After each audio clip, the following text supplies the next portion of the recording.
The listing shouldn't have been there. I remember scrolling past it at first. Then something made me go back. No picture at the top, just a blank gray thumbnail like the page hadn't finished loading. The title was simple: Cabin in Blackwood Forest available tonight. No reviews. No host name. No location history. Just one line under it that made my stomach tighten for no reason. Check-in required before 11:59 p.m. After that, access may not be possible. I should have closed it, but my cursor stayed there like it had waited. And then I saw something worse. The price was zero. Not discounted, not promotional, just nothing. Like it didn't want money. It wanted something else. I clicked it. The page took longer than normal to load. Not slow like bad internet. Slow like the page was thinking about whether I should be allowed in. When it finally opened, there were more details. The cabin was deep in Blackwood Forest. No nearby town listed. No road description. Just a pin dropped into a dark green mass on the map like someone didn't care if you found it again. There were 3 photos. All of them looked wrong. The first showed a wooden cabin between tall trees. The light looked late afternoon, but the shadows were too dark, like the sun was fatting in the wrong direction. The second photo was inside the cabin. A small table, 2 chairs, a lamp, everything neat, too neat, like nobody actually lived there. The third photo made me stop breathing for a second. It was the same room, but the chair on the left was slightly turned. And on the table, there was a small black notebook that wasn't in the first photo. I zoomed in. The notebook had writing on it, but the text was blurred like it was trying not to be read. That's when I noticed something else under the listing. A section labeled past guests. There were 5 names. I clicked it expecting reviews. Instead, it opened a strange log. Guest 1 checked in 9:13 p.m. Status: no digital activity after arrival. Guest 2 checked in 10:44 p.m. Status: device offline. Account inactive. Guest 3 checked in 11:02 p.m. Status: not found in system. Guest 4 checked in 8:37 p.m. Status: record removed. Guest 5 checked in 11:55 p.m. Status: my throat went dry. Not checked out. Not left review. Just gone from the system. Like they never existed. I scrolled back up quickly, half expecting the page to disappear. But it stayed there, waiting. And then I saw something new appear in real time. A 6th line. Guest 6 pending check-in. My cursor froze. I hadn't booked anything. I hadn't even entered my details. But the line stayed there like it already knew I was involved. For a moment I told myself it was a glitch, some broken rental site, some dark web joke. But then my phone buzzed. A notification. Booking confirmed. My hand went cold instantly. I didn't click anything. I opened the notification. It was from the same site. Check-in time, 11:30 p.m. Location, Blackwood Forest Cabin. Instructions: arrive before road closure. Do not delay. Below that, my name. Fully spelled. Correct. I sat up so fast my chair scraped the floor. My laptop screen flickered once. Just once. And when it stabilized, the listing had changed. The guest list now had 6 names. And the 6th one was mine. I don't remember deciding to go. But somehow an hour later, I was in my car. Driving. That's the part that still bothers me the most. How easy it was to leave. Like my body agreed before my mind did. The road out of the city got quieter the further I went. Gas stations became rare, then gone. Then even the radio stopped picking up stations. just static breathing in and out like something was trying to talk through it. The GPS kept recalculating, not because I was lost, because the destination kept shifting slightly.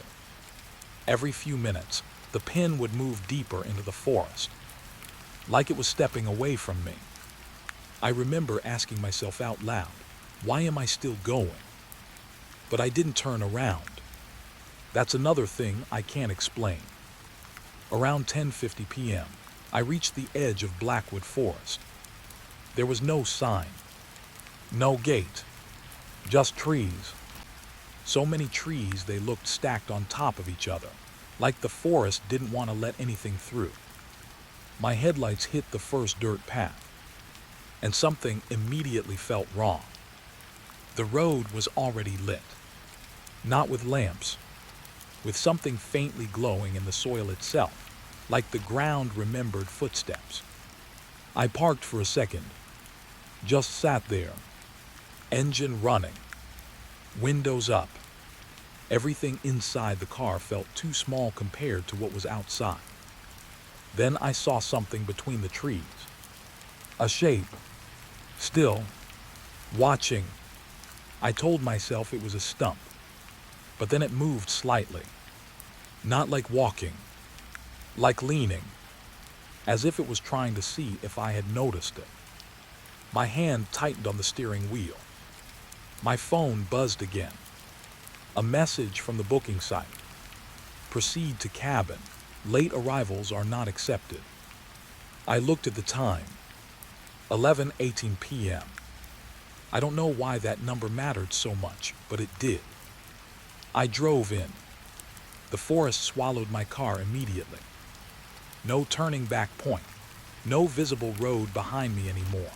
Just endless trees that looked too similar, like the forest was copying itself. After about 10 minutes, I saw it. The cabin, perfectly placed in a small clearing. Warm light coming from inside, like someone was expecting me. But there were no footprints in the dirt leading to it. None. I turned off the engine. Silence hit instantly. Not normal silence. The kind that feels like pressure on your ears. I stepped out. Cold air touched my face, but it didn't feel natural. It felt stored, like it had been waiting for me to arrive so it could finally be used. The wooden steps to the cabin creaked under my weight. One step, then another. Every sound felt delayed, like the forest was listening and deciding whether to respond. When I reached the door, I noticed something nailed beside it. A small metal plate. It had a name engraved on it. Mine. My full name. I stared at it too long. I don't remember touching the door handle, but I remember it opening. Inside, everything was exactly like the photos. Too clean, too still, too prepared. The lamp was already on. The table was set, and the black notebook from the listing sat right in the center. Waiting. I walked closer without thinking. Every step felt like I was walking inside someone else's memory. I opened the notebook. The first page had writing, but it wasn't random. It was structured, like a log. Guest 1 still in the woods. Guest 2 trying to leave. Guest 3 no longer speaking. Guest 4 watching the door. Guest 5 almost ready. My breath caught. The ink looked fresh. Not old. Not archived. Fresh. Then I turned the page. There was only one line. Guest 6 finally arrived. A sound came from behind me. Soft, like someone stepping onto wood. I didn't turn immediately, because something inside me already knew. That sound wasn't me. And the worst part, the guest list was no longer on a website. It was here, inside the cabin, and it had just started updating again. The trees didn't end. They just stopped pretending to be separate. That's the first thing I noticed when I stepped out of the car again. No wind, no insects, no distant animal sounds, just that heavy, watching silence that felt like it had weight. The cabin sat in the clearing like it had been placed there by hand, not built, not lived in, just positioned. Warm light still glowed through the windows. But now I noticed something I didn't see before. The light wasn't flickering. It was steadying, too steadying, like no one was inside moving around, like it was frozen in the idea of home. My phone had no signal, not even emergency. The screen kept refreshing anyway, like it was trying to convince itself it still had a world to connect to. I took one step forward, then another. The ground beneath my shoes felt soft, not dirt soft, something more compressed, like years of footsteps had flattened the forest floor into memory. And then I saw it. Footprints. 2 sets. One clearly mine. Fresh, clean edges. The other set made my stomach drop. They were already there, heading toward the cabin door. Not away from it. Toward it. I stopped walking. My brain tried to explain it instantly. Maybe a previous guest. Maybe someone came earlier. Maybe I wasn't first. But that didn't make sense. The sight said no, one had been here for days. And the second footprints, they weren't old. They were sharp, defined, like they were made minutes ago. I crouched down slowly.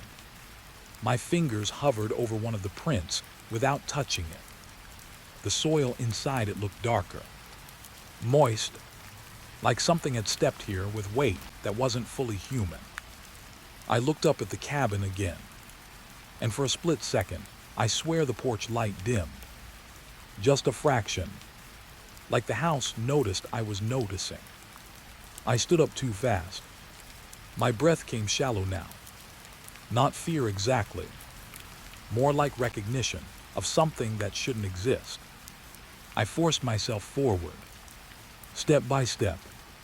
Every crunch of gravel felt louder than it should have been. The cabin door was slightly open, just a crack, not wide enough to invite someone in, but wide enough to suggest someone had already gone inside and not bothered closing it properly. That detail hit me harder than anything else, because it meant I wasn't entering something unknown.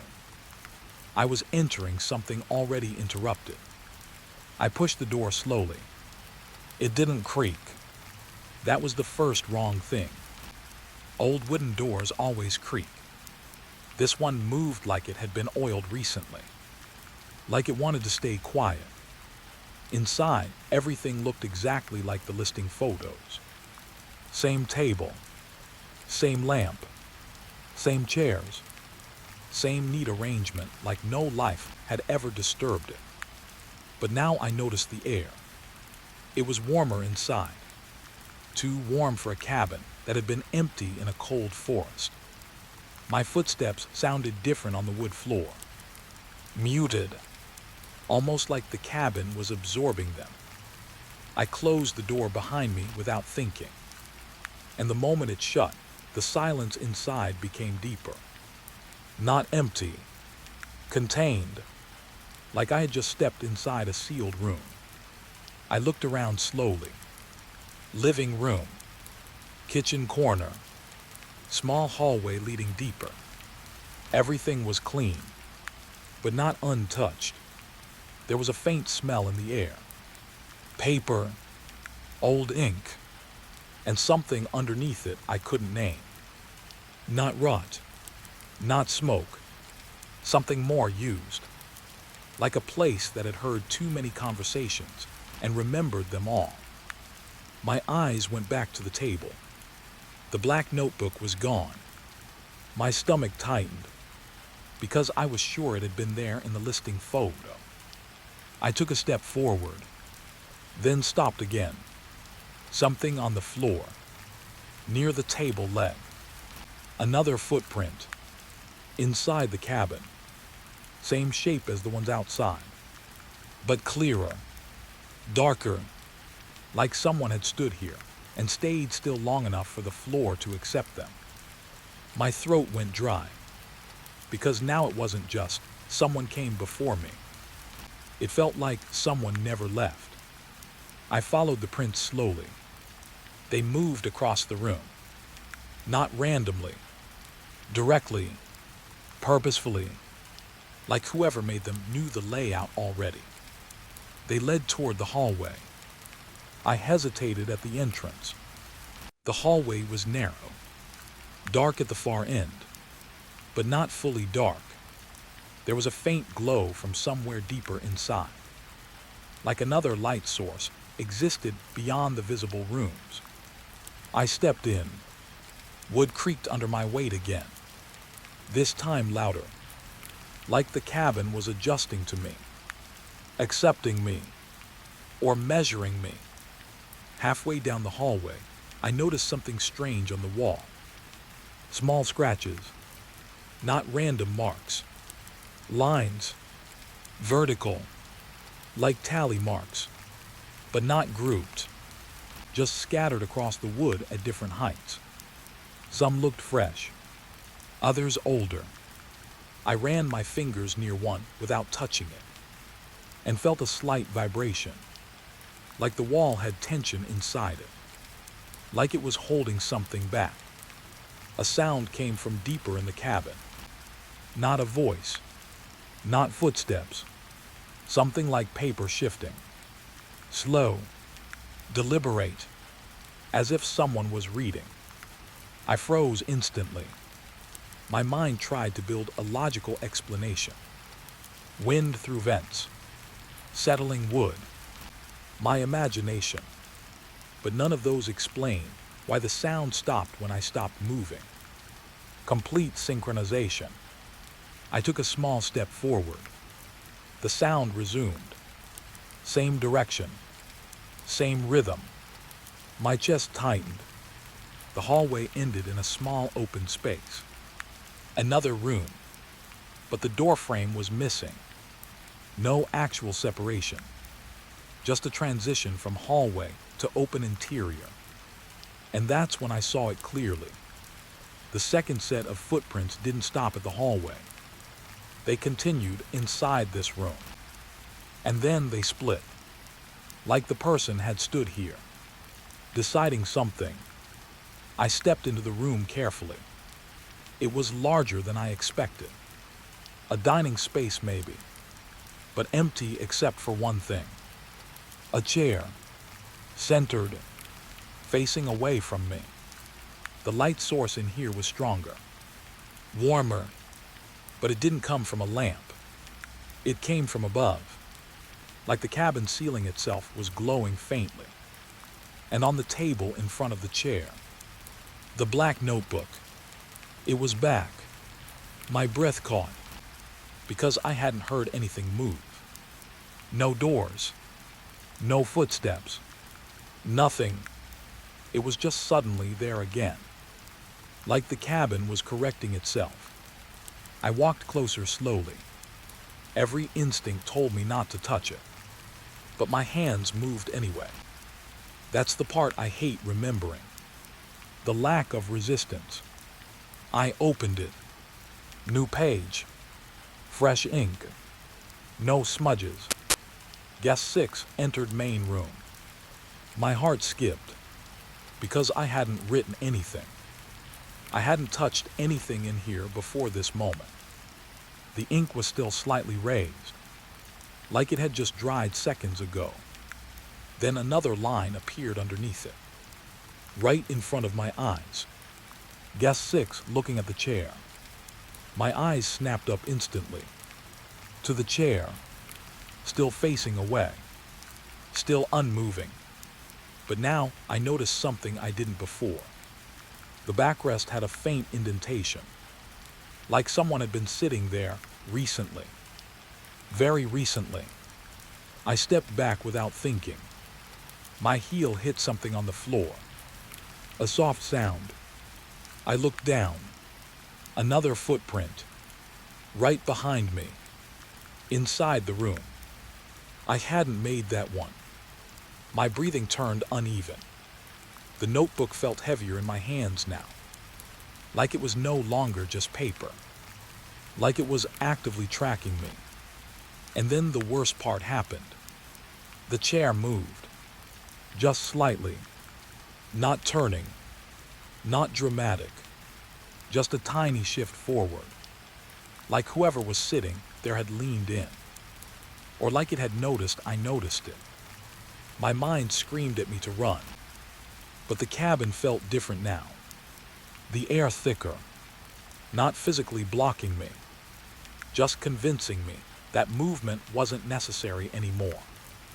That I could stay, that I could sit, that I could stop thinking. I looked back at the notebook again. Another line had formed. Guest 6 still standing. And beneath it, Guest 6 not alone anymore. My hand shook so hard I almost dropped it, because I knew what that meant. I wasn't being introduced to the cabin. I was being recorded by it. And whatever made the second set of footprints was still inside, watching how long I would take to realize I had already been placed in the wrong story. Behind me, the chair made a soft settling sound, like someone had just sat down properly, without moving a single visible thing. The chair behind me didn't move again. That silence after it was worse than the sound itself, because now I wasn't waiting for something to happen. I was waiting for it to decide when. My fingers stayed locked around the black notebook. I didn't even realize I was holding my breath until my chest started hurting. Then I saw it. The ink on the page was still wet, not fresh like a pen just used, fresh like it was being written right now. My eyes traced the words again. Guest 6 not alone anymore. And beneath it, a new line slowly forming.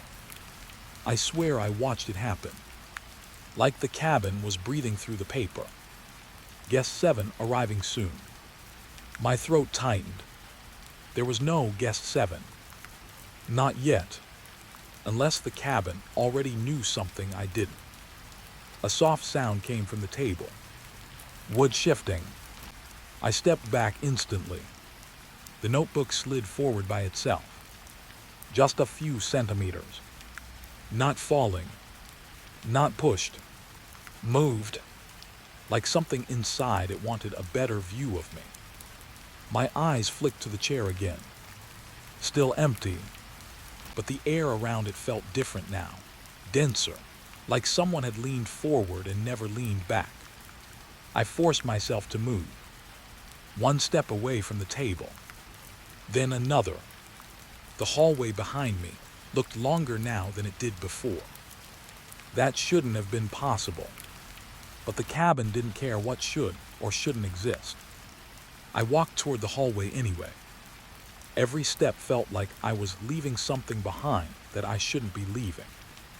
The moment I reached the hallway entrance, I noticed something new. A faint scratching sound. Not wood, not wind, paper. Behind me. I turned slowly. The notebook was still on the table, but now the chair was angled slightly toward it, like someone had just stood up and stepped away. My stomach dropped hard. I didn't wait. I walked fast this time. Not running, but close, because running feels like admitting something is chasing you. And I wasn't ready to admit that yet. The hallway was colder now. Not physically colder, emotionally colder, like the cabin had stopped pretending to be warm. Halfway through, I saw something that made me stop completely. A small wooden shelf on the wall. It wasn't there before. I was sure of it. On it sat an old leather-bound book, thicker than the notebook, worn edges, dustless, like it had been handled recently, even though nothing else in the cabin showed signs of age. Above it, carved into the wood wall, were words I didn't notice earlier. Guest register. My heart gave a small, uncomfortable jump. I didn't want to touch it, but my hand still reached out. That's the worst part of this place. Your body doesn't always ask permission from your fear. I pulled the book off the shelf. It was heavier than it looked. And warm. That shouldn't make sense. Paper shouldn't feel warm. I opened it. The first page had a list of names. Neatly written. Perfect spacing. Like a hotel logbook. But the names weren't random. They were dates. Check-in records. Guest 1, 2019. Guest 2, 2020. Guest 3, 2021. Guest 4, 2022. Guest 5, 2023. My fingers tightened slightly. So this wasn't new. This had been happening for years. But then I flipped to the next page. And my breath stopped. Because guest 6 was already written. Guest 6, 2026, active. Active. Not checked in. Not missing. Active. As if I was currently inside the system. Still being processed. Still being recorded. I flipped another page quickly. My name was there. But it wasn't just my name. It had details under it. Time of arrival. Time of entry into cabin. Even notes about my movements. I stepped back so fast I almost dropped the book. No, I whispered without meaning to. My voice sounded too small in that hallway. The writing on the page didn't stay still. It shifted, just slightly, like it was correcting itself based on my reaction. A new line appeared under my name. Guest 6 is reading the register. My chest went tight, because it wasn't describing me anymore. It was watching me. The hallway light flickered once. Very soft, very brief, but enough for me to notice the shadows stretch in the wrong direction for half a second. I turned my head slightly. At the far end of the hallway, the main room looked different now. The doorway felt narrower, like the cabin was closing itself behind me, or guiding me forward. I forced myself to move again. One slow step, then another. The register in my hands felt heavier every second, like it was collecting weight from the names inside it. As I reached the main room again, I saw something new on the table. Not the notebook. Something else. A second book. Smaller. White cover. Completely clean. No dust. No scratches. It hadn't been there before. I swear it hadn't. I walked closer cautiously, every instinct screaming not to open it. But I already knew I would. I always end up opening things I shouldn't. The moment I touched it, it opened by itself. No resistance, just acceptance. Inside were blank pages. At first, then a name appeared. Guest 7. My stomach dropped instantly. I looked back at the register in my hands. Guest 7 arriving soon. The same number. The same warning. But now it had a face in the system, even though no one was here yet. A soft creak came from behind me. I didn't turn immediately, because I already knew what it would mean. Slowly, I looked toward the chair. It was empty again, but now it faced me directly, perfectly aligned, like it had been waiting for me to notice it was paying attention. The white book in my hands flipped another page. By itself, new text appeared. Guest 7 location, outside cabin. My breath stopped completely. Outside. That meant I wasn't alone in the system. There was someone else approaching, or something pretending to approach. The sound of footsteps outside broke the silence. Slow, deliberate, walking through gravel, not running, not lost, approaching like they belonged here. My whole body locked up. The register in my hands grew colder suddenly, like it had finished updating. I looked down instinctively. Guest 6 status updated. Active observed. My throat went dry. Observed by what? The footsteps stopped outside the door. Just outside. No knock. No hesitation. Just presence. The white book closed itself softly. Not slammed. Just closed. Like it didn't need to be open anymore. Because whatever was coming already knew what it needed. The cabin light dimmed again. This time longer. And in that dimness, I noticed something that made my skin crawl slowly. The chair in the main room wasn't empty anymore. Something was there. Not fully visible. Not fully formed. But occupying space. Like the idea of a person sitting down. The door handle outside started to turn. Slowly. And the register in my hands added one final line by itself. Guest 7 entering now. I couldn't move. Couldn't breathe right. Because I realized something worse than being trapped inside a cabin. The cabin wasn't trapping people. It was scheduling them. And I was no longer the only name being processed tonight. The door was still turning. Slow, careful, like whoever was outside didn't need to rush. Like they already knew I couldn't go anywhere. My hand froze on the register. My other hand was still holding the white book, but it suddenly felt useless, like paper meant nothing here anymore.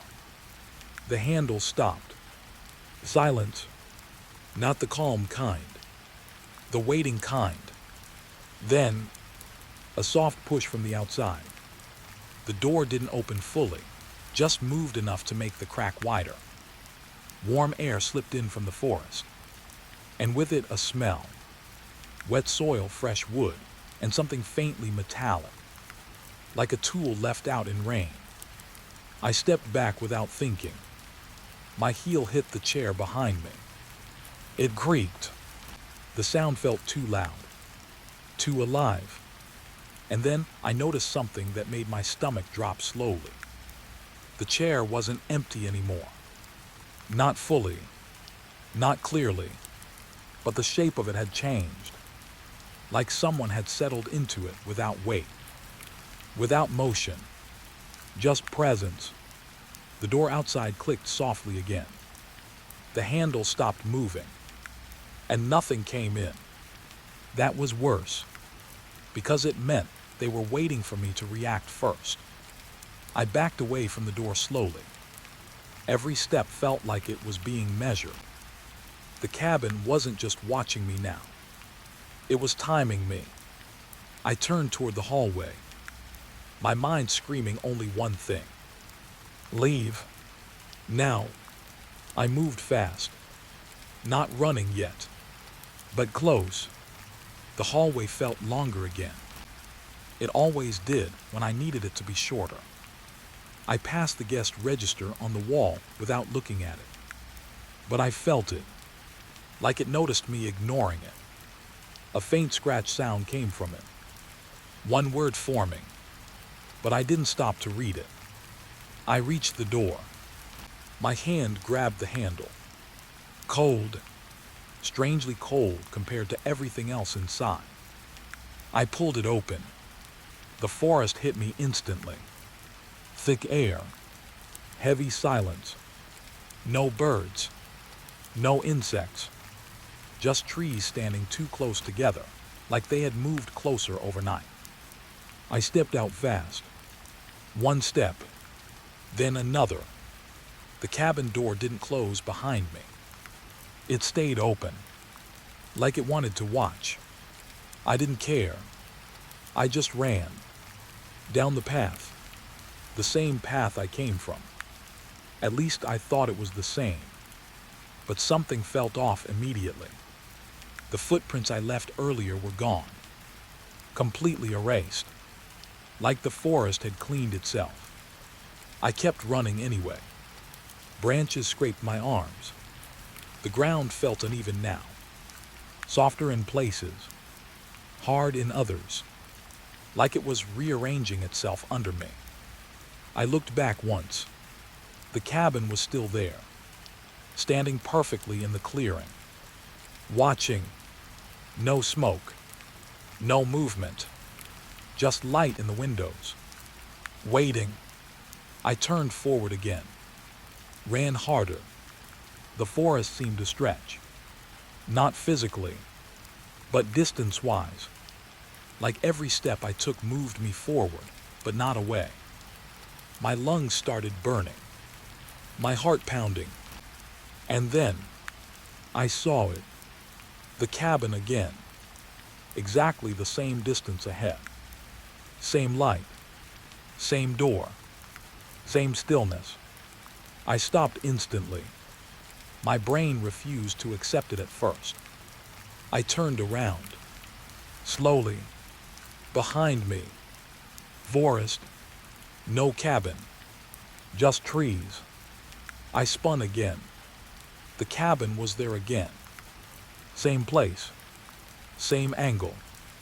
Like it had copied itself into both directions of the forest. My breath came shallow. No, I whispered. My voice didn't sound like mine anymore. It sounded smaller, weaker, like the forest was editing it down.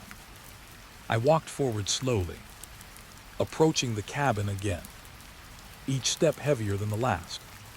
The door was closed this time. I didn't open it immediately. I stood there, staring, waiting for something to explain itself. Nothing did. Then my phone buzzed.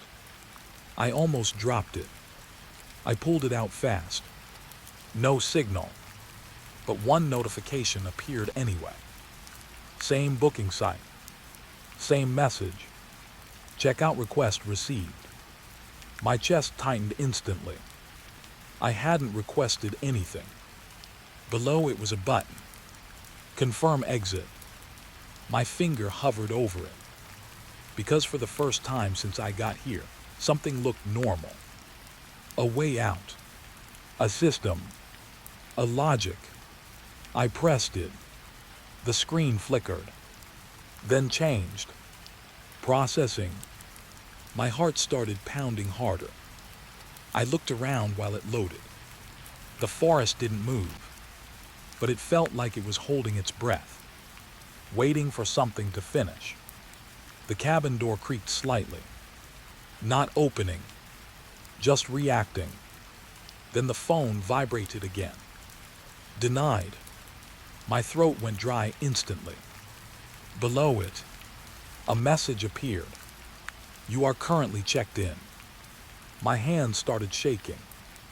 I backed away from the cabin slowly. No checkout exists without completion, the message continued. Completion of what? I looked up at the cabin again. And that's when I noticed something I missed before. A small wooden plaque beside the door. Same as before. But now it had changed. Guest list, active occupancy 1. My name wasn't written. But it didn't need to be. Because I was the only one here. At least that's what I thought. A sound came from inside the cabin. Chair creaking. Slow movement. Like someone standing up after a long time. I stepped back again. The forest behind me felt closer. Tighter. Like it was leaning in to watch. Then my phone buzzed again. New message. Checkout requires replacement. My eyebrows tightened. Replacement. Before I could think further, the cabin door opened. Slowly. This time fully. Warm light spilled out. And the chair inside was now facing me directly. Empty, but not unoccupied. I could feel it. Like the air itself was sitting in it. Then the guest register appeared in my mind before I even saw it. I didn't need to look. I already knew what it said. Guest 7 canceled. Guest 6 active. Guest 6 required for exit. My stomach dropped. Behind me, the forest shifted again. Not loudly, not dramatically, just slightly, like something had taken one step forward. I turned my head slowly and saw it. Another path, not the one I came from. This one wasn't there before. It led deeper into the forest. Dark, narrow, but clear, like it had been opened only for me. The cabin behind me creaked again. Waiting. The phone vibrated one last time. Final message. Proceed to complete checkout. My hand trembled, because now I understood the rule. I was never meant to leave the cabin. I was meant to be replaced.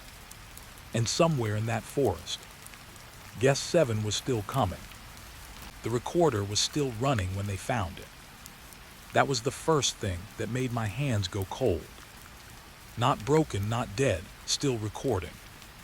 Just sitting in the wet soil like it had been waiting to be picked up. The search team said the hiker had been missing for 9 days. But the device said something different, because the red light was still blinking. Slow, steady, like the forest never interrupted it. I didn't want to touch it, but I did. And the moment my fingers closed around it, the recording stopped. Silence hit instantly. Not normal silence. The kind that feels like something just finished listening. I turned it over in my hand.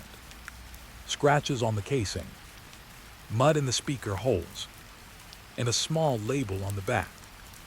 Handwritten, barely readable. Do not turn off until memory ends. My stomach tightened slightly. Memory ends. That didn't make sense. I pressed play before I could stop myself. A click, then static. Soft at first, like distant wind trapped inside plastic. Then a voice came through. My breath caught immediately. It wasn't clear, not fully formed, but human, male, tired, close to sleep. I think I left the light on. A pause, then shifting sound, like a sleeping bag moving.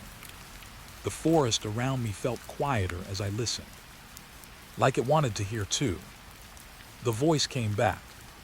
No, I didn't leave the light on. I'm not even at home. A small laugh followed. Weak, confused, like the mind trying to find a safe place and failing. I looked at the search team nearby. They were busy packing equipment. No one noticed I had started listening. The voice continued. I'm still in the trees. That line made something in my chest tight, because it sounded too aware, too present, like he was describing right now, not the past. Then another sound. Breathing. Close. Too close to the microphone. A long inhale. Then silence. I checked the time stamp on the device. It was recording for 14 hours straight. No breaks. No stops. But the man only went missing 9 days ago. That didn't line up. I pressed the volume higher. Against my better judgment. The forest behind me felt heavier suddenly, like it was leaning in. The voice returned again, but lower now. Slower. I think something is walking around me. My eyes flicked toward the trees instantly. Nothing there. At least nothing visible. But the feeling of being watched didn't leave. The voice continued. It keeps stopping when I stop talking. My hand tightened around the recorder, because I realized something. I had stopped moving, and the recording paused too. No sound, no breath, just silence. I didn't move. The forest didn't move. Even the wind felt paused. Then, the voice came back instantly. Okay, okay, don't panic. A pause, then softer. I think I'm dreaming. I have to be dreaming. My throat felt dry, because I could hear fear building in his voice. Not sudden fear, slow fear, the kind that grows when logic stops working. Then a new sound entered the recording. Not from the speaker, from inside it. A second layer, like something was underneath the voice, whispering at the same time. I leaned closer without thinking, trying to separate it. The man's voice said, I set the recorder so I can prove I'm not crazy. Then the whisper came underneath. But it only records when you are. My hand jerked slightly. The recorder almost dropped. I looked at it again. The blinking light was back, recording again, even though I hadn't pressed anything. The voice changed, now more unstable. Broken. I'm going to sleep now. I think I need to sleep. A pause, longer this time. Then breathing. Slow, even, sleep beginning. The search team's voices faded into the background. Everything felt distant now, like I was entering the same space as the recording. Then the voice spoke again, but different, softer, calmer, almost peaceful. I'm not alone in the tent. My eyes snapped toward the forest again. A tent was visible far behind the search team, half hidden, flapping slightly. No one near it. Then the voice continued, but I don't think it's outside. A long silence followed, the kind that stretches too far. Then, a sound inside the recording, fabric shifting, like someone moving inside a sleeping bag. Then another voice, not the hiker, close, right next to the microphone. It's okay. I froze completely. That voice didn't belong in the forest. It didn't belong in any recording. It sounded calm, too calm, like it had been waiting for this moment. The hiker's voice returned instantly, panicked now. No, no, who is that? But it was cut off, not by silence, by presence. Heavy breathing filled the recording. Slow, measured, right against the mic, like something had taken it from him. Then the whisper came again, clearer this time. You sleep louder than you think. My body went cold, because the recording didn't sound like a memory anymore. It sounded like it was happening right now, inside the forest, around me. I pulled the recorder away from my ear instantly, but the sound didn't stop. It kept playing, even without being near me. The speaker felt louder now, like it didn't need proximity anymore. The hiker's voice came back again, but faint, distant. I can't move, I can't move. Then a dragging sound, something being pulled, slowly, through fabric, through dirt, through something soft. I looked at the search team again.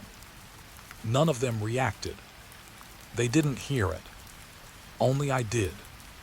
The voice turned into a whisper. I woke up outside the tent. My breath stopped. The forest around me felt wrong again. Not quiet. Aligned. Like everything was matching the recording's rhythm. Then the final shift happened. The audio changed direction, as if the microphone had been turned. Now the voice sounded far away. Walking, crunching leaves, slow movement. I found the recorder again. My grip tightened instantly. That line didn't make sense, because I was holding it. Right now, the voice continued. It's still running, My hands started shaking because I realized something I didn't want to accept. The recording wasn't past tense. It was looping, not replaying memory, recording awareness. Then a soft sound came through, like someone standing directly behind the microphone. Right behind me. The voice whispered, "So why am I still speaking?" I turned around instantly. Nothing there. Just trees. Just forest. Just stillness. But the recorder in my hand changed suddenly. The blinking light slowed, then steadied. Then, it added a new file name by itself. Current session, live. My breath completely stopped, because the last thing I heard in the recording was no longer coming from the device. It was coming from the forest around me. A voice, very close, very calm, and it said one sentence that didn't belong to any missing hiker. "You're listening correctly now." The map wasn't supposed to exist anymore. That was the first thing the ranger said before he even let me inside the station. He didn't look at me when he said it, just kept wiping dust off an old wooden table like he was trying to erase something deeper than dirt. "Old records stay old for a reason," he muttered. But I had already seen the edge of the map sticking out from a locked drawer, and something about it felt wrong, like it was still active, still watching. The ranger finally noticed my stare. He hesitated, then sighed like he already regretted what he was about to do. "You're not supposed to be out there alone," he said. I didn't answer, because I wasn't alone. Not after the recorder. Not after what I heard in the forest. He pulled the drawer open slowly. The sound was sharp in the quiet room. Inside was a folded paper map. Yellowed, cracked at the edges, like it had survived too many winters. He placed it on the table like it was something fragile or dangerous. "Cabin 17, he said quietly. That name made my chest tighten, because I hadn't told him anything yet. Not about the recording, not about the voice, not about the message that said live session.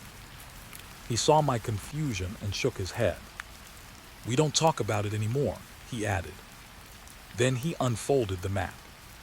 And that's when everything felt wrong again, because the forest drawn on it didn't match the modern GPS maps I had seen. This one had extra space, empty areas, paths that curved in ways that didn't make sense.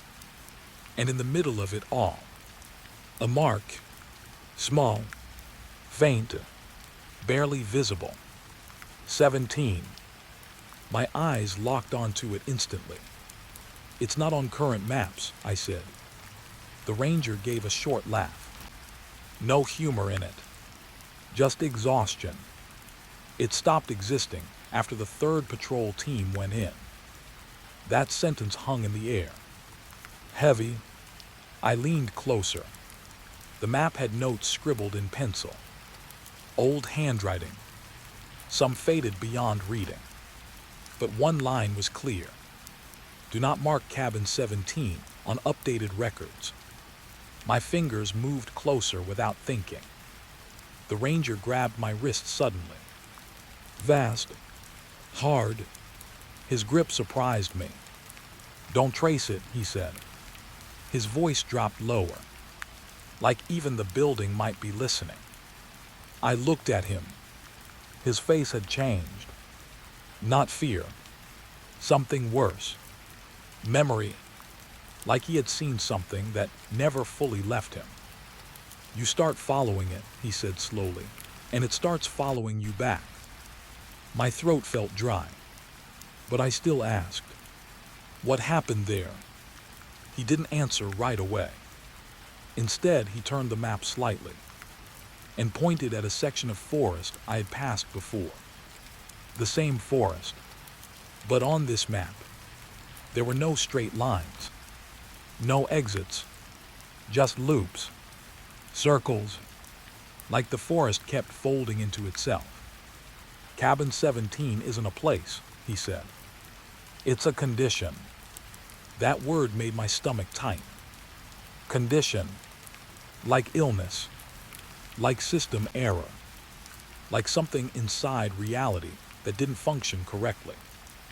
I looked back at the mark again and realized something I didn't notice before. The ink around 17 wasn't static. It looked slightly darker in some places, like it had been rewritten, over and over.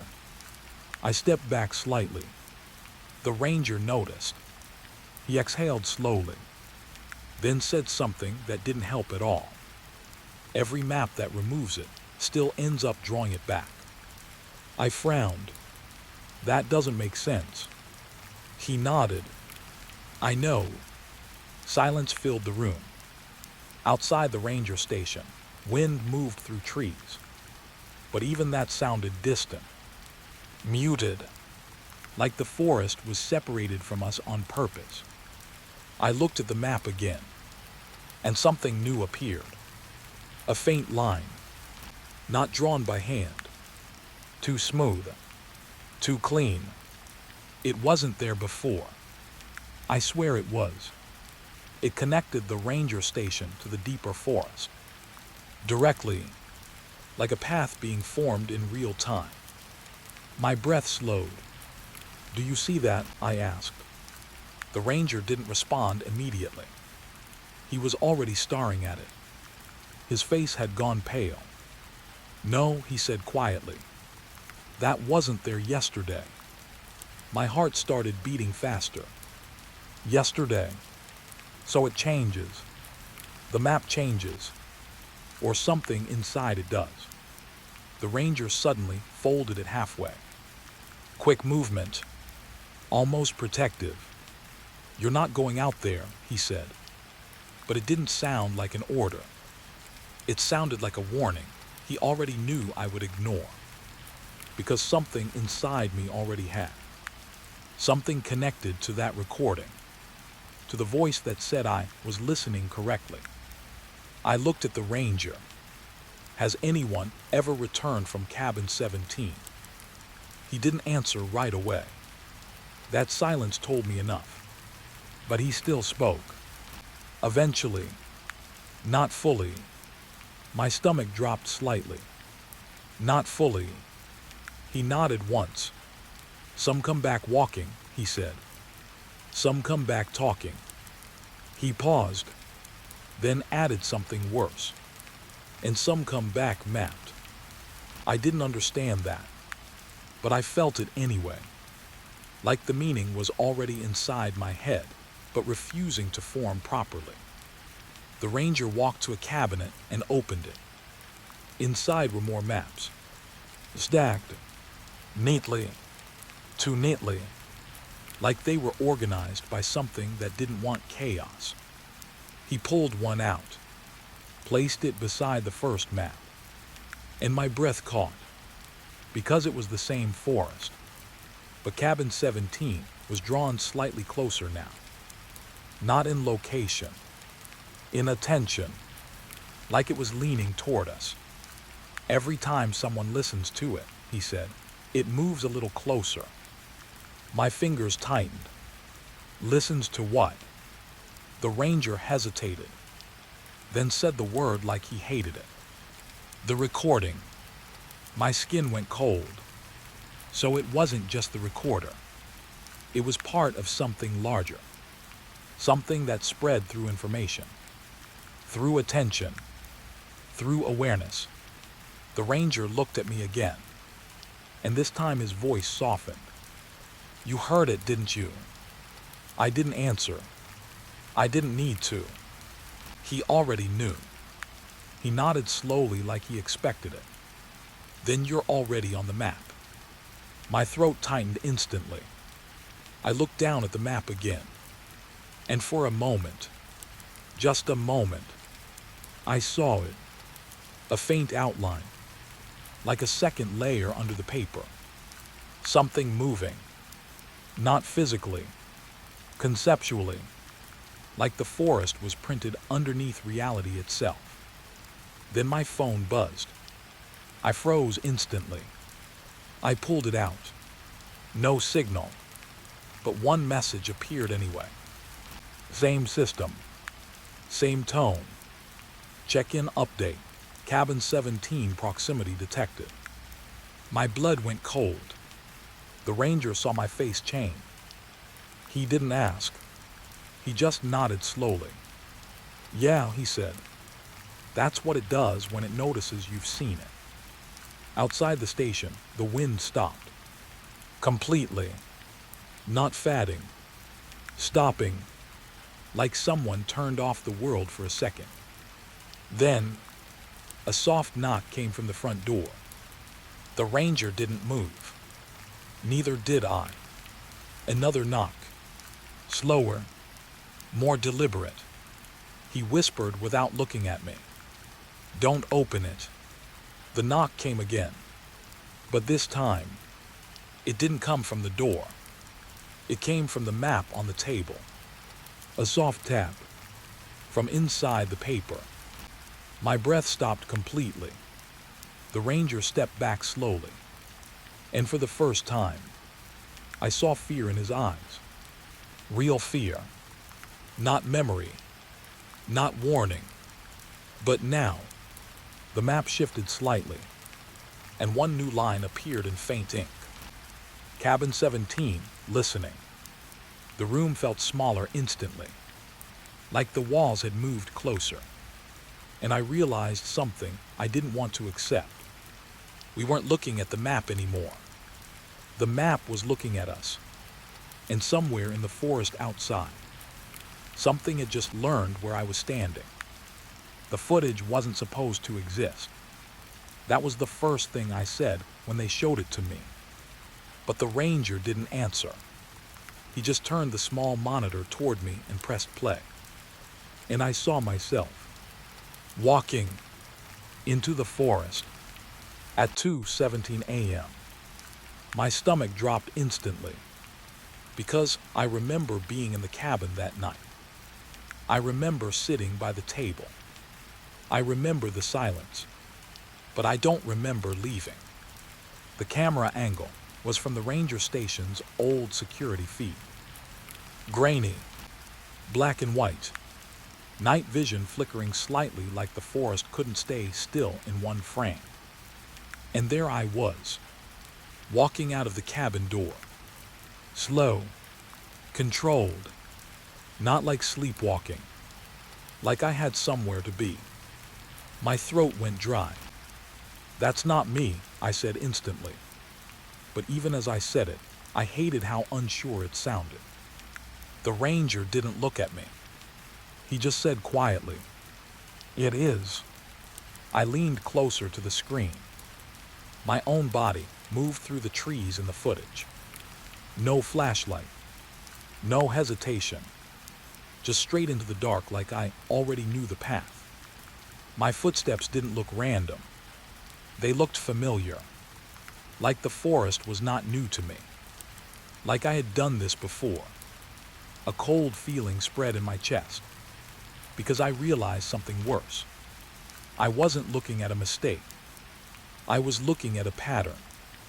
The video zoomed slightly as the ranger adjusted it. And then I saw something that made my breath catch. I wasn't alone. Not fully. My mouth moved in the footage. I was speaking, but there was no sound recorded from the camera. Only subtitles the ranger had added from audio reconstruction. They appeared at the bottom of the screen. I'm here. My heart tightened instantly. Here? Where? The forest in the footage was thick. No landmarks. No clear direction. Just endless tree swallowing my body deeper frame by frame. The ranger leaned slightly forward. "This is where it gets worse," he said quietly. I didn't answer. I couldn't, because I saw myself stop walking in the video. Right in the middle of the trees. Completely still. Then my head tilted. like I was listening to something outside the frame. My voice appeared again in subtitles. Yes. My stomach dropped. Yes. Who was I talking to? The camera didn't show anyone else. No movement in the trees. No shadow. Just me standing in the middle of nowhere. Then, I smiled. In the footage, a small, calm smile. That didn't belong to me. Not like that. Not there. My hands tightened into fists instinctively. The ranger noticed, but didn't stop it. The video continued. I took one step forward, then another, deeper into the forest, and I started talking again. But this time the subtitles changed. Not questions, not confusion. Responses, like I was answering someone mid-conversation. I understand. Pause. No, I remember now. My breath got heavier. Remember what? I leaned closer to the screen. The forest in the footage started to feel different. Not visually, but behaviorally. The trees seemed slightly angled toward me, like they were listening too. The ranger's voice broke my focus. We tried audio recovery, he said. I looked at him. He hesitated, then added, there's no external voice. My chest tightened. So who am I talking to?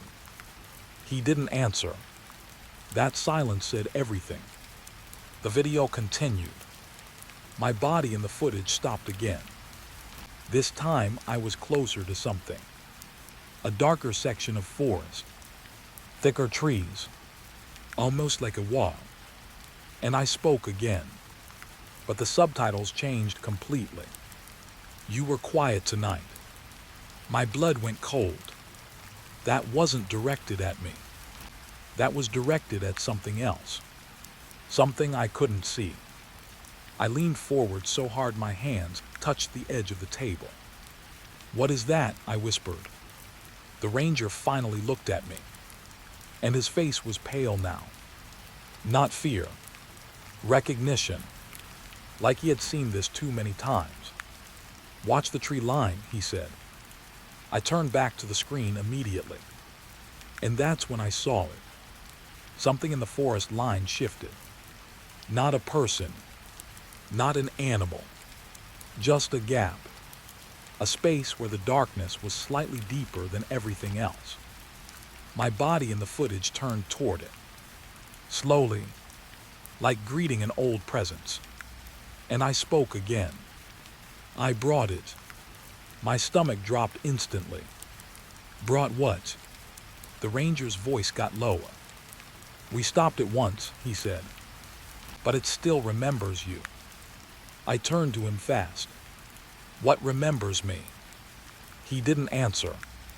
Instead, he pointed back at the screen.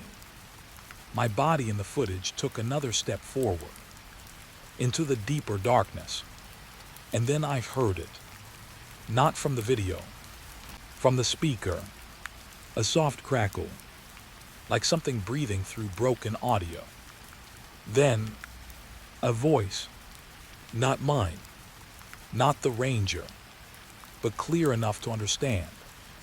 You came back early. My entire body froze. The ranger didn't react, which meant he had heard it before. The voice continued through the speaker. Calm. Almost familiar. You usually stay longer. My breath got stuck in my throat, because my body in the footage nodded. Slightly, like I understood. Like I agreed. The ranger shut the monitor off suddenly. The screen went black. Silence hit instantly. But my ears still rang with that voice. I turned to him. What did I just hear? He didn't answer immediately. He leaned back in his chair slowly, like he was tired of the weight of the truth. Then finally said, that's the part of you that doesn't come back. My stomach dropped. I shook my head slightly. That doesn't make sense. He nodded. I know. Then he added something worse. But it stays in the forest longer than you do. My hands started shaking slightly. I looked at the dark screen again. Reflected in it was my own face. But for a second, just a fraction, I saw my reflection smile. Even though I was. I stepped back instantly. The ranger noticed, but didn't comment. Instead, he slid a folder toward me. Old paper. Stamped, marked with faded ink. Incident recovery report. Subject split behavior. My throat tightened. Split behavior. I opened it slowly. Inside was a freeze frame from the same footage. But this time, there were two versions of me. One walking into the forest, and one standing still at the cabin door. My breath stopped completely, because I only remember one version. The ranger spoke softly. We think the forest doesn't take you, he said. It copies what it needs and keeps the rest.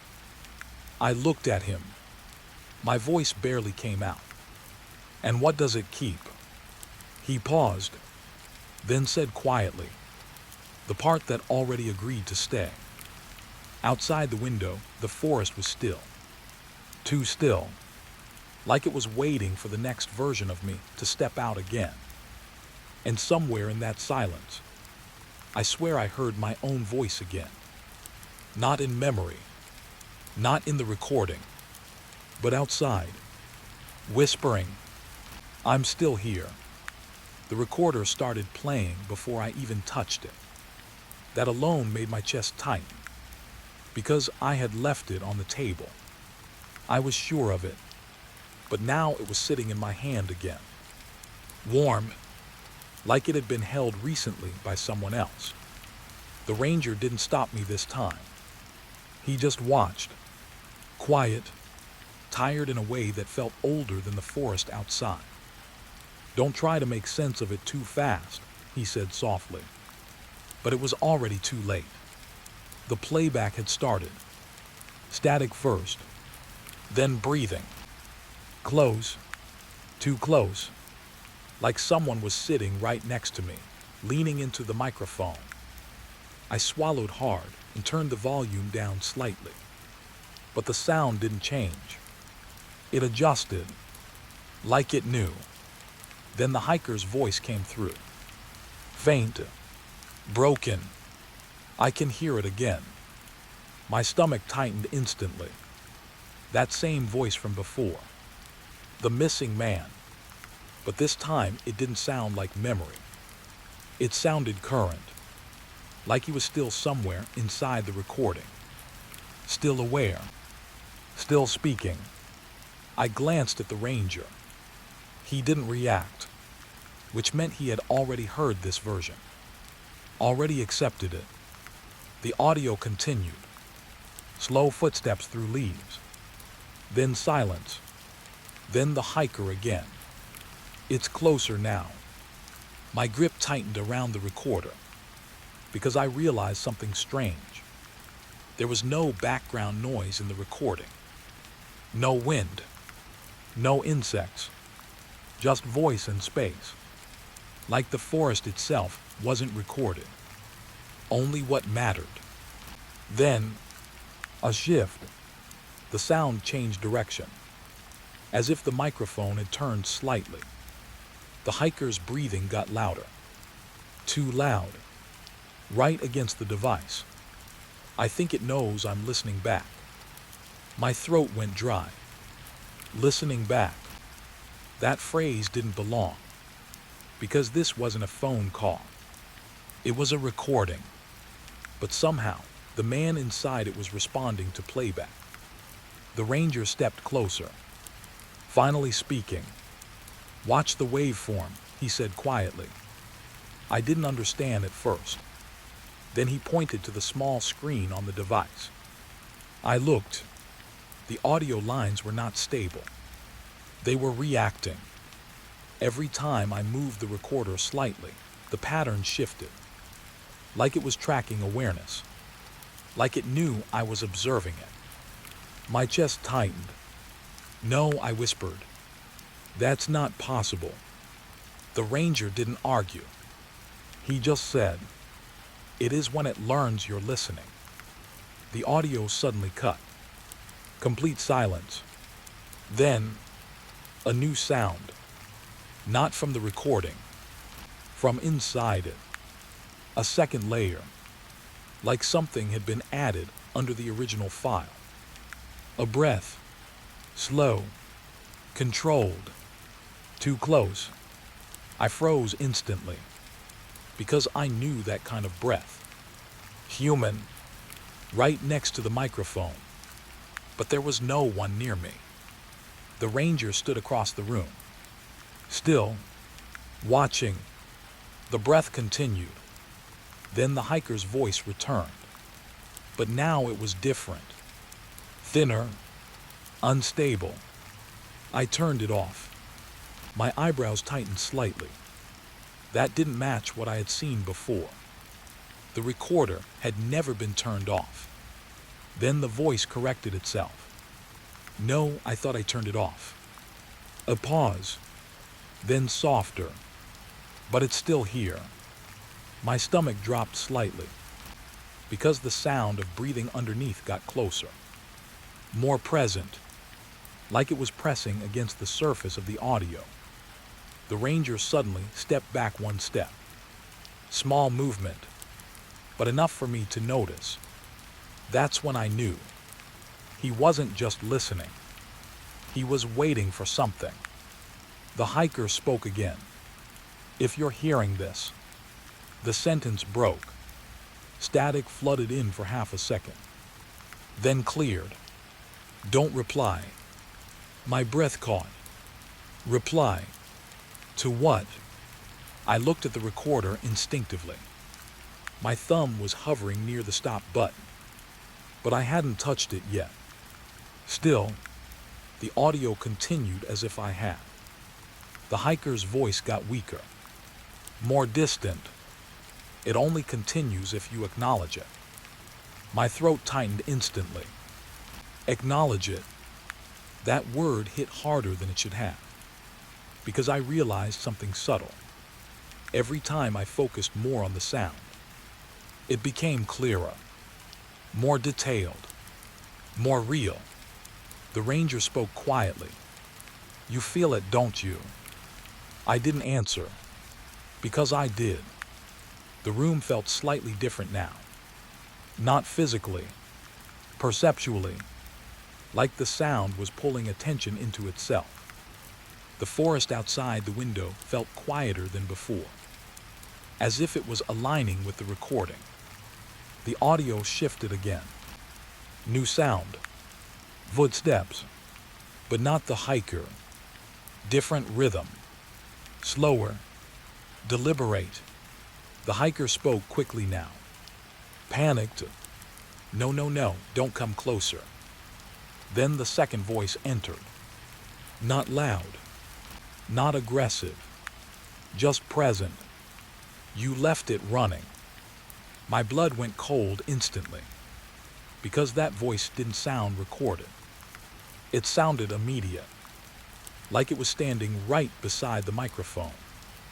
Right beside me. I turned slightly toward the ranger. He wasn't moving, but his eyes had changed. Focused, tight, like he was hearing something I wasn't fully ready to hear yet. The audio continued, the hiker breathing faster now. "I didn't mean to." The second voice interrupted softly. "You always mean to." My chest tightened. That sentence didn't feel like conversation. It felt like recognition, like it had history behind it. The ranger whispered suddenly, "Stop it." I looked at him. "What?" He pointed at the recorder. "Don't let it finish the sentence." My stomach dropped, but I didn't know what he meant. The audio kept going anyway. the hiker's voice now breaking completely. Please. Then silence. Not empty silence. Waiting silence. The kind that feels like something is about to decide. Then, the second voice breathed directly into the microphone. Not speaking yet. Just breathing. Slow. Measured. Right inside the device. My hands started shaking slightly because I realized something horrifying. The breathing wasn't part of the recording. It was happening at the same time as I was listening. Not in the past. Not memory. Now. The ranger stepped forward quickly. Turn it off, he said sharply. But before I could, the recorder spoke. Not playback. Not file. The device itself. A soft mechanical click. Then a voice that didn't belong to either of them. You're late.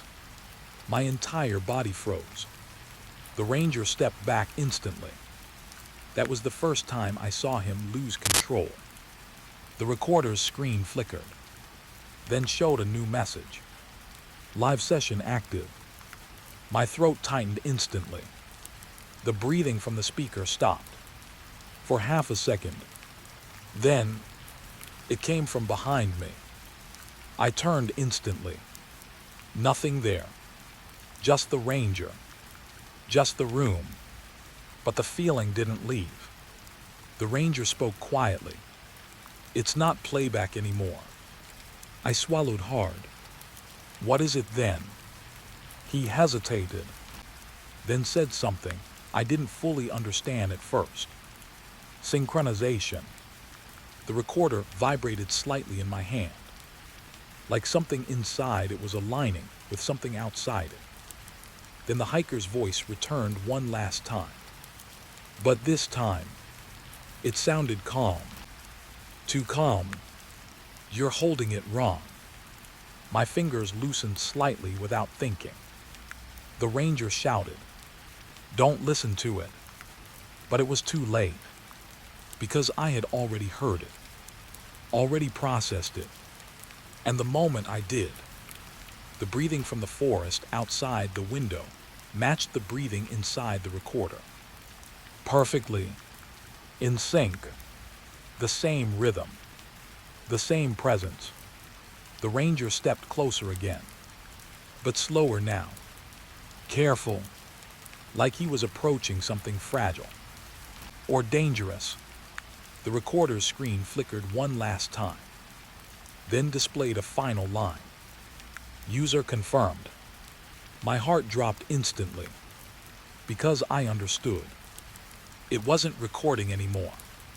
It was confirming. The ranger looked at me with something like resignation, then whispered the worst thing yet. Now it knows which voice is yours.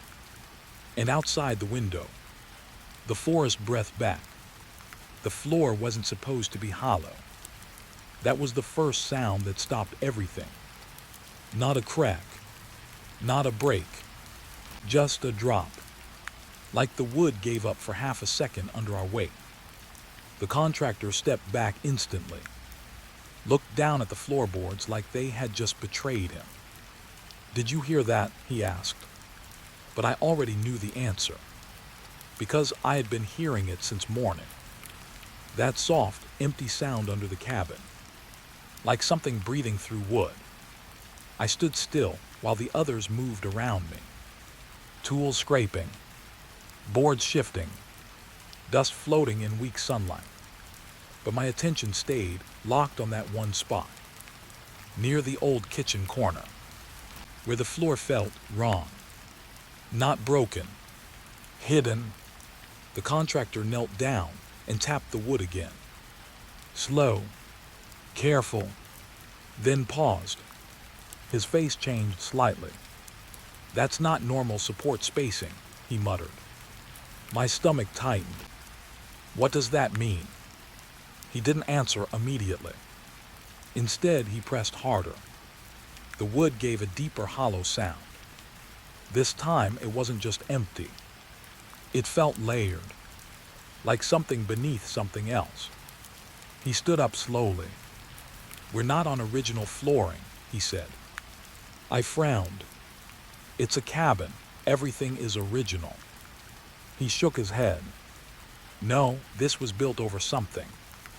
That sentence landed heavier than it should have. Built over something. Not replaced. Not repaired. Covered. The room felt colder suddenly, even though the sun was still bright outside the windows.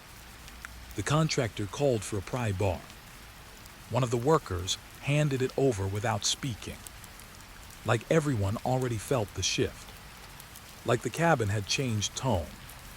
The first board came up too easily, too clean, no resistance, no history of nails, just lifted like it had been waiting for this moment.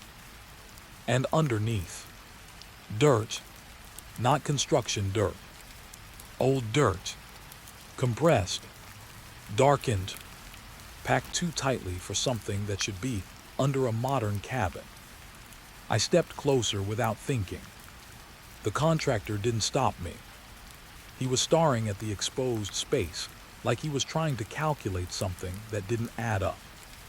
"Subfloor doesn't look right," he said quietly. He brushed away a layer of dust, then stopped. His hand froze midair. I followed his gaze. There was wood again.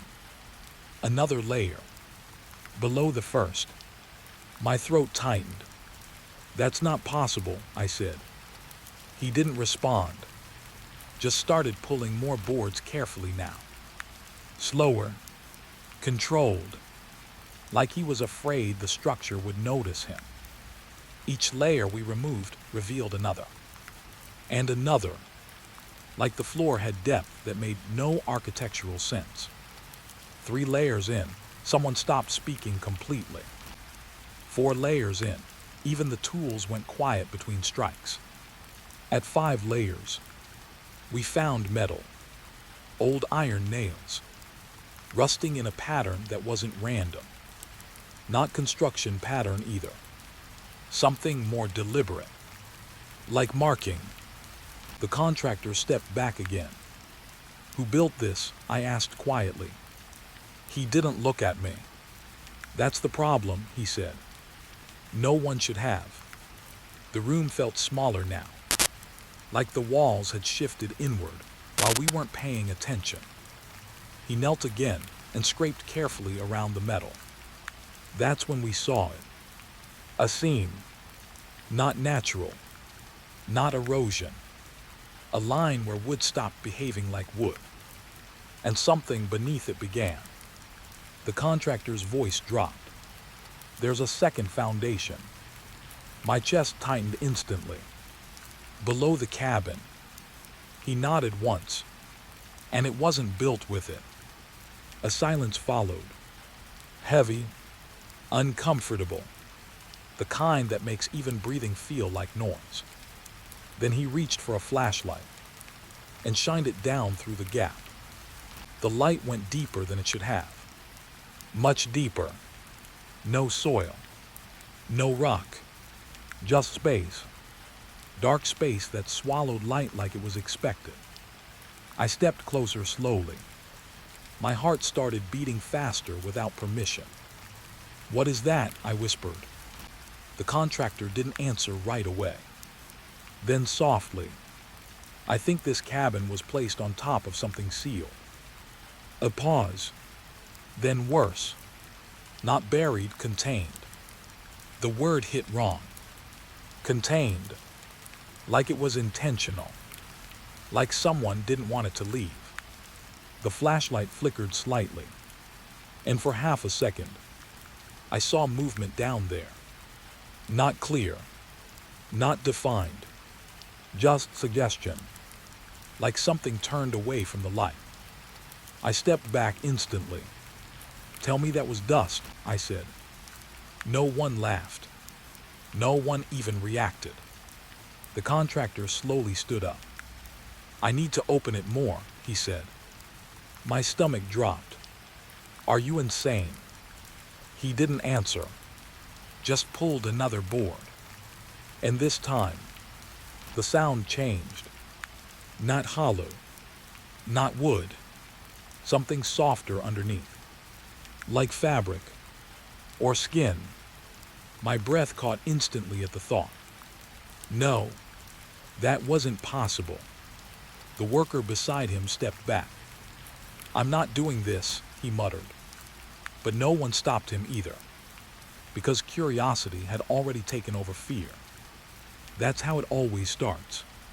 The contractor cleared a larger section now, and the opening widened. The air coming out of it was colder. Not temperature cold, old cold, like air that hadn't moved in years. Maybe decades, maybe longer. I crouched slightly without realizing it, trying to see deeper. The flashlight beam went in again, this time steadier, and the space below finally revealed shape. Not random darkness. Structure, walls, old timber walls. Rough, hand-built, not modern at all. My breath slowed. "There's a structure under the cabin," I whispered. The contractor nodded slowly. "And it's older than anything in this forest." Then something unexpected happened. A sound from below. Not echo, not wind. A knock, soft, deliberate, from inside the buried space. Everyone froze instantly. The contractor's hand tightened around the flashlight. No one spoke. Then, another knock, closer this time, like something had heard us and decided to answer. My throat went dry. "That's not possible," I whispered. But the contractor didn't argue anymore.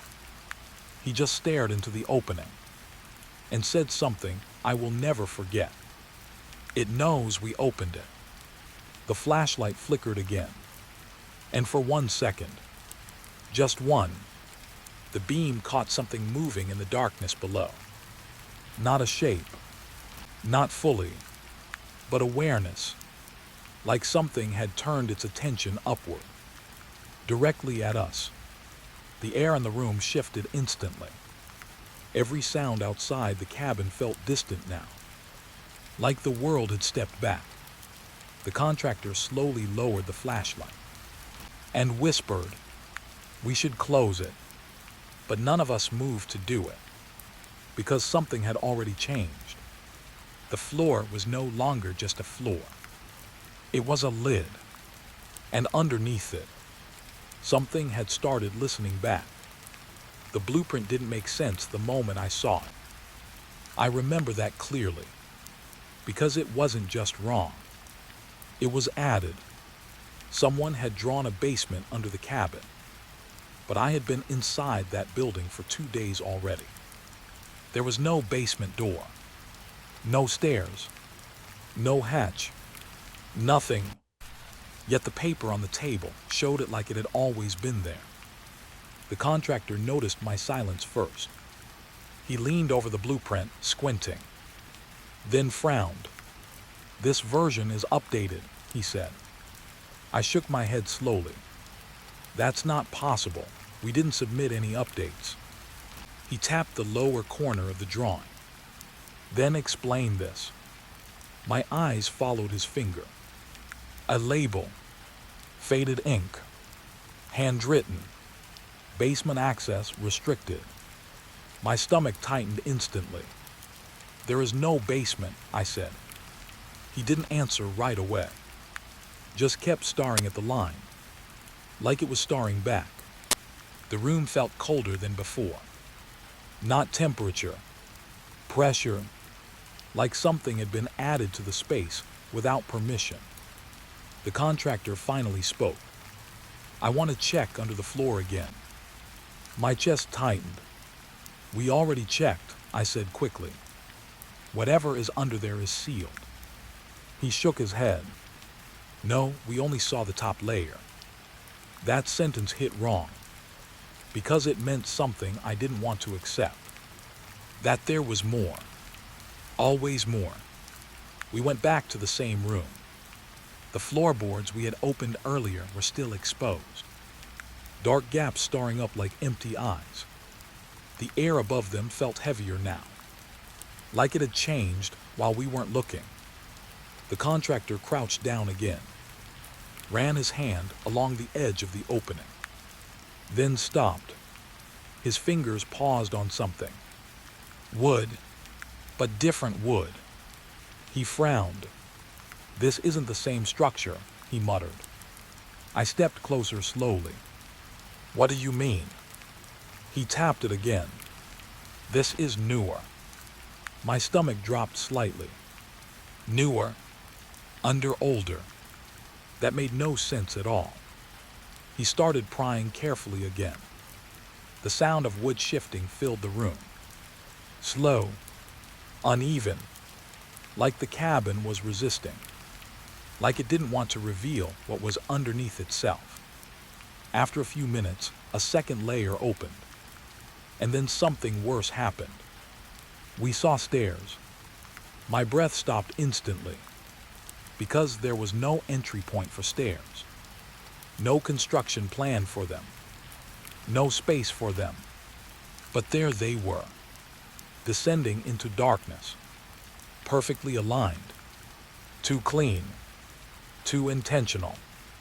The contractor didn't speak for a moment, then finally said, "This wasn't built." I swallowed hard. "Then what is it?" He didn't answer. Instead, he reached for the flashlight again. But this time, he hesitated before turning it on, like he already knew what it would show. The beam clicked on, and the stairs came alive in light. Old wood, worn edges, deep shadows stretching downward like something waiting patiently. The air from below felt different, not just cold, stale, like it had been trapped for a long time, a very long time. The contractor slowly lowered the flashlight and said something I didn't expect. "It's not on any blueprint we have." I frowned. "But it's on the revised one." He looked at me. His expression had changed. Less confusion now, more concern. "That's what I'm saying," he said quietly. "We didn't revise anything." Silence. That word hung heavier than it should have. Because if the revision wasn't ours, then who made it? The stairs below creaked. Soft, almost polite, like something had adjusted its position. My throat tightened instantly. "Did you hear that?" I whispered. The contractor nodded slowly. We both stared down into the darkness, waiting, listening. Then, a sound came up from below. Not footsteps, not movement. A voice, faint, distant, but unmistakably human. Finally, my body went cold. I stepped back instinctively. The contractor didn't move, just stared down harder, like he was trying to confirm if it was real. Then he whispered, "There's someone down there." My voice came out low. "That's impossible." But even as I said it, the stairs creaked again, closer this time. One step, then another. The flashlight flickered slightly. The contractor adjusted his grip. "I'm going down," he said suddenly. I grabbed his arm instantly. "No, we don't know what that is." He looked at me, and for the first time, he didn't look unsure.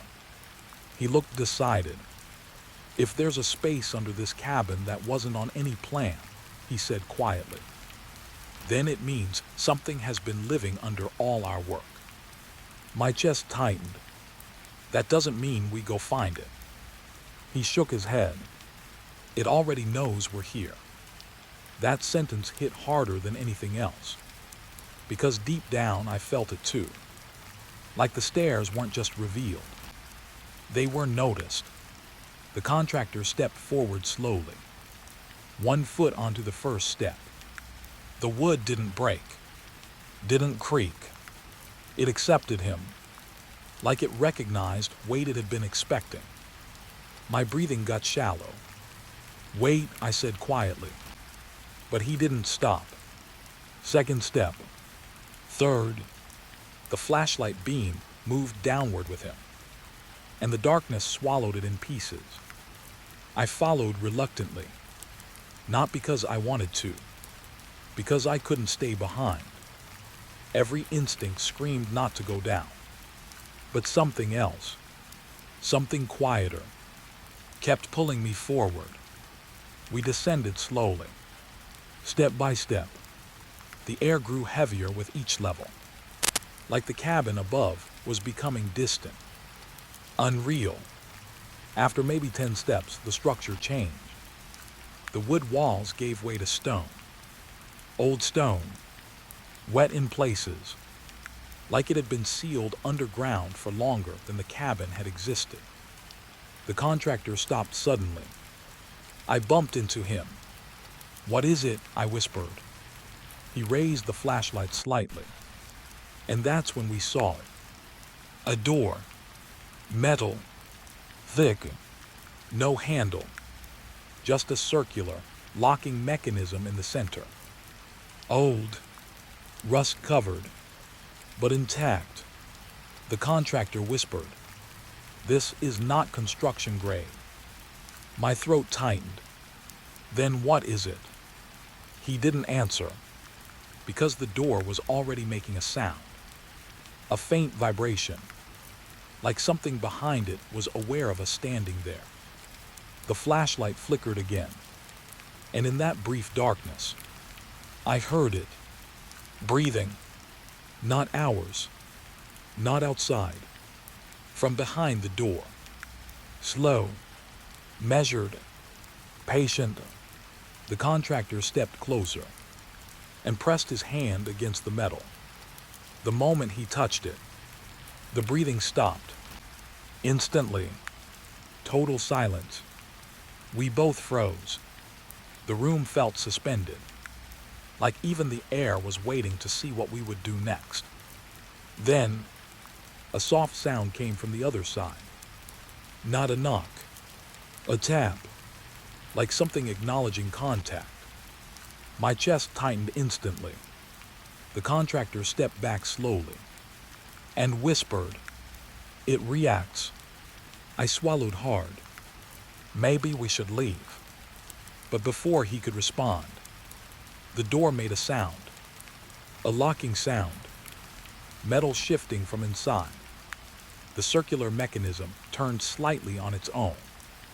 Not opening, just adjusting, like something was testing resistance.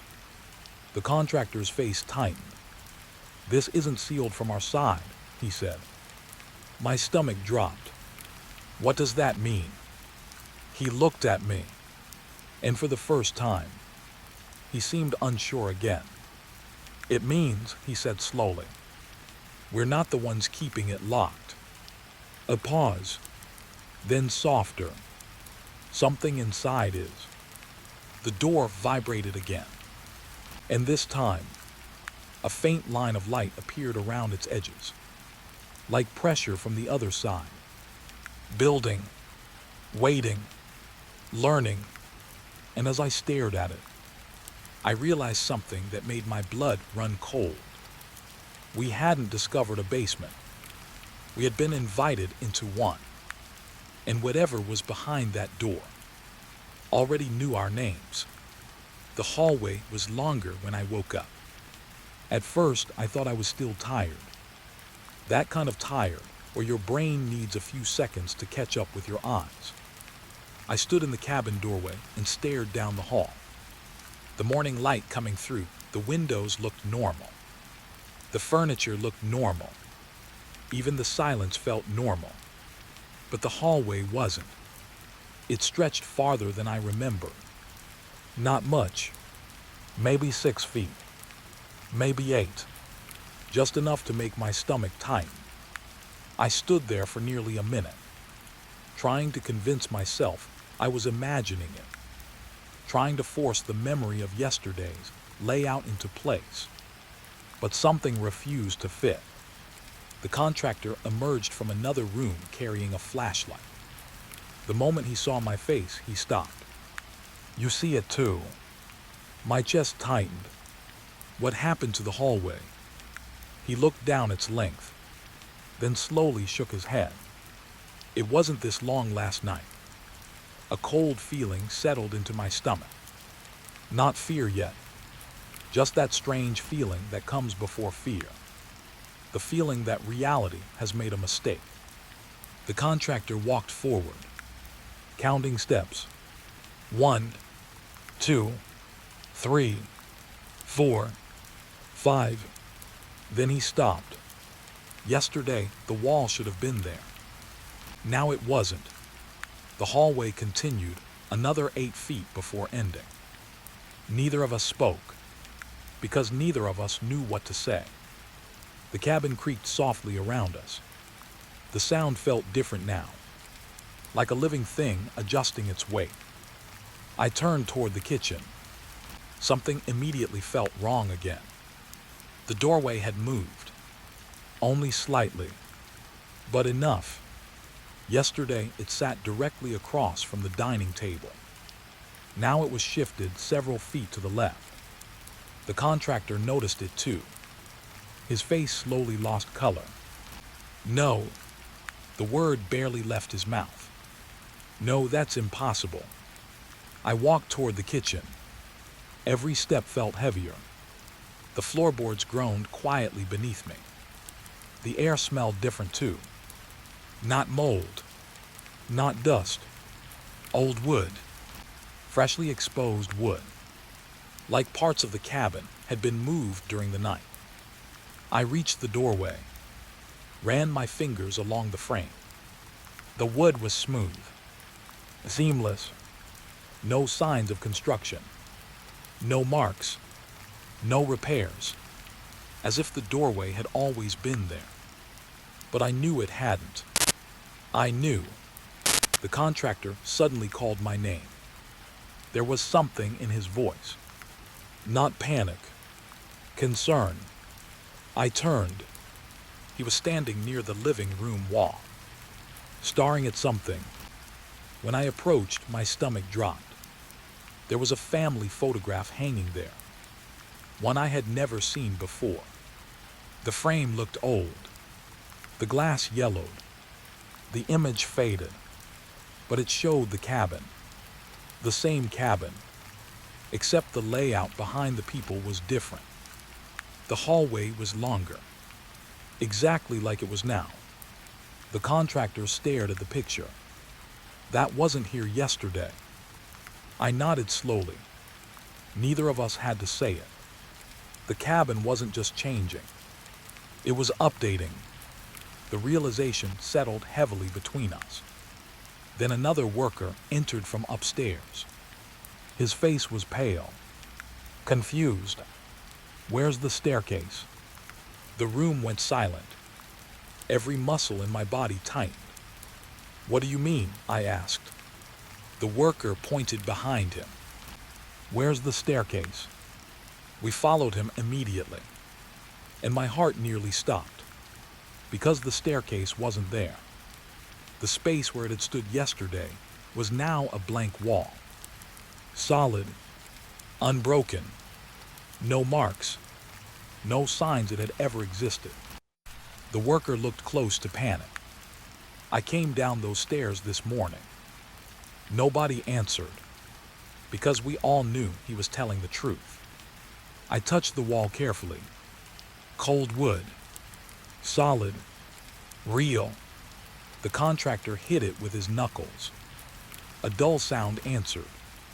No hollow space, nothing hidden, just wall. The worker began breathing harder. "Guys," his voice shook.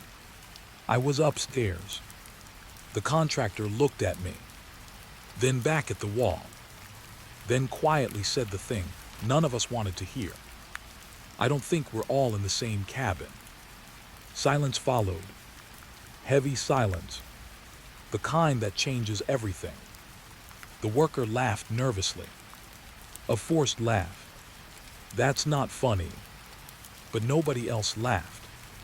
Because it didn't feel like a joke. It felt like an explanation. The cabin groaned again. A long wooden sigh somewhere deep inside the structure. And for the first time, I noticed something disturbing. The sound wasn't coming from above us or below us. It was coming from inside the walls, like the walls were shifting. Slowly, patiently, I looked toward the hidden basement entrance, the one we had uncovered yesterday. My stomach dropped. It was gone. Not covered. Gone. The floor was whole again, perfectly intact, like the opening had never existed. The contractor rushed across the room, dropped to his knees, examined the floor. Nothing. No cut marks. No removed boards. No opening. Just uninterrupted wood. His breathing became heavier. This isn't possible. I whispered. No one answered, because nobody believed that word anymore. Possible. The cabin had stopped caring about what was possible. Then something happened that made my skin crawl. A door slammed somewhere inside the house. Not violently, firmly, like someone had closed it after entering. Everyone froze.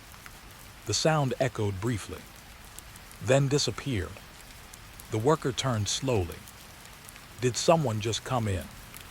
Nobody moved. Nobody spoke. The silence itself felt frightened.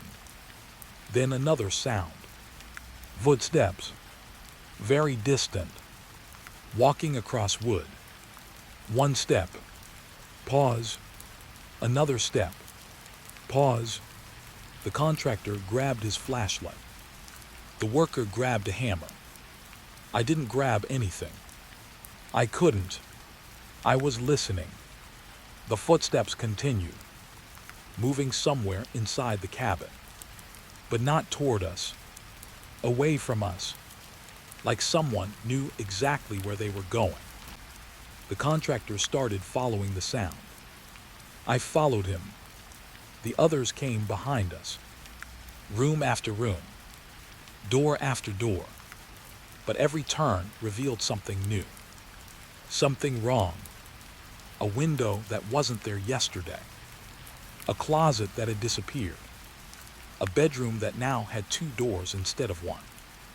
The cabin felt larger with every step, like it was growing around us, expanding, rearranging itself while we walked through it. Then the footsteps stopped.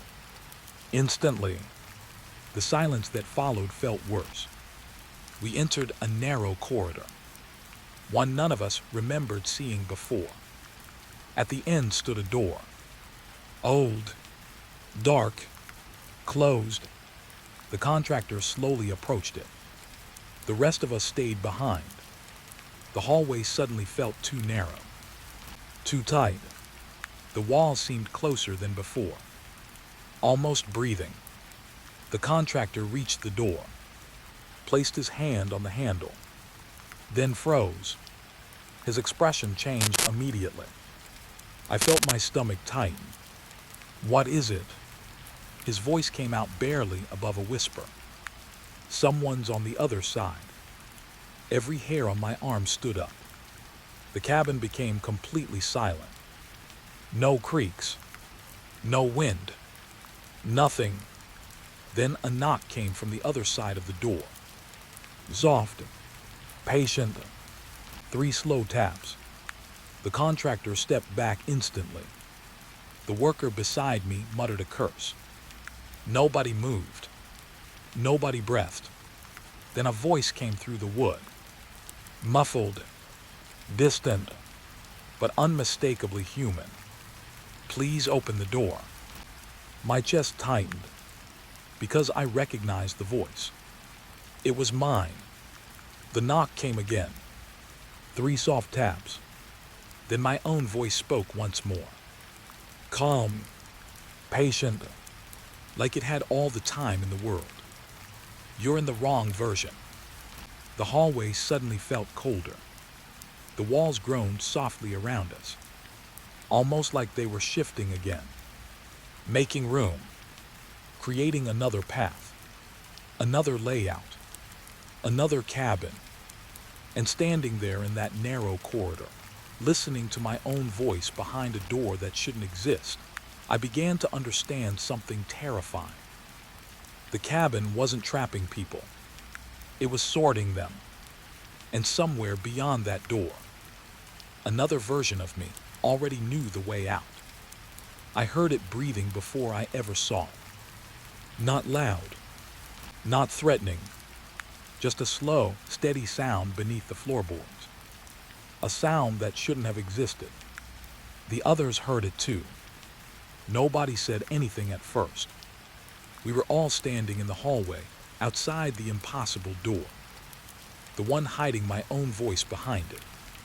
The one that shouldn't have been there. The cabin had gone silent again. No shifting walls. No moving rooms. No footsteps. Just that breathing. Slow, patient, directly below us. The contractor looked down. I did the same. The old wood beneath our feet seemed unchanged. But now I couldn't stop hearing it. Inhale, exhale, inhale, exhale. Like something enormous was sleeping beneath the cabin. Something alive. Something that had always been there. The worker holding the hammer took a step backward. His face had gone pale. Tell me you hear that. Nobody answered. Because we did. The breathing continued. Steady, unhurried, as though it knew we were listening. As though it wanted us to listen. Then the voice behind the door spoke again. My voice. Calm, almost sympathetic. You found it. The worker nearly dropped the hammer. The contractor stared at the door. What is it? He shouted. No response. For several seconds there was only silence. Then my voice answered. It's learning. A chill ran through me. Not because of what it said. Because of how familiar it sounded. Not like a recording. Not like an imitation. It sounded exactly like me. The pauses. The breathing. The rhythm. Everything. The cabin groaned softly. The floor shifted beneath our feet. And suddenly, the breathing underneath became louder. Closer. I took a step back. Then another. The sound followed. Almost directly beneath me. The realization made my stomach tight. It wasn't moving under the house. It was moving under us. Following us. The worker suddenly pointed toward the living room. Look. We turned. Something had changed again. A section of flooring near the fireplace had sunk slightly. Only an inch. Maybe 2. But enough to notice. The wood there looked older than the surrounding boards. Darker. Worn. The contractor moved toward it. Every step seemed to make the breathing louder. Soon, we were all standing around the depressed section of floor. Staring. Listening. The sound came directly from beneath it. Inhale. Exhale. Slow. Patient. Almost peaceful. The contractor knelt down. Pressed his ear against the wood. Immediately his expression changed. I felt my chest tighten. What is it? For several seconds he didn't answer. Then he slowly stood. His face looked different now. Not frightened. Disturbed. Deeply disturbed. It's talking. The room went silent. Nobody moved. Nobody even blinked. The worker shook his head. "What do you mean talking?" The contractor swallowed, then looked at me. "It knows your name." My heart dropped. For a moment, I honestly thought I had misheard him. "What?" "It keeps saying your name." The breathing continued beneath us. Steady, patient, waiting. I didn't want to hear it. Every instinct told me to walk away, to leave, to run. But that option no longer existed. The cabin had already shown us that. There was nowhere else to go. Slowly, I lowered myself onto one knee, pressed my ear against the wood, and instantly wished I hadn't. Something was speaking underneath, very quietly. The words were almost impossible to understand, like a conversation taking place through layers of earth. Whispers, fragments, broken sentences. But among them, I heard my name. Again, and again, and again. A cold wave passed through me. I pulled away immediately. The others saw the look on my face. Nobody needed an explanation. The silence that followed felt heavier than anything we had experienced so far. Then another sound emerged. A scraping noise. Deep underground. The contractor looked down sharply. The floor vibrated slightly. Not much, just enough to feel. Then it happened again. Scrape. Pause. Scrape. Pause. Something was moving beneath the cabin. Something large. Something that had been there a very long time. The breathing stopped. Instantly, the sudden silence felt wrong, like the world had forgotten a sound that should exist. Nobody moved. Then the floor beneath the fireplace cracked. A thin line appeared between two boards. Dust drifted upward. The worker stepped backward. Another crack appeared. Then another. The cabin groaned around us. The walls shifted. Pictures tilted. Wood creaked overhead. The entire structure seemed to react, like something beneath it was waking up. Then the impossible door at the end of the hallway opened by itself. Slowly, quietly, the darkness beyond it looked deeper than darkness should. No room was visible.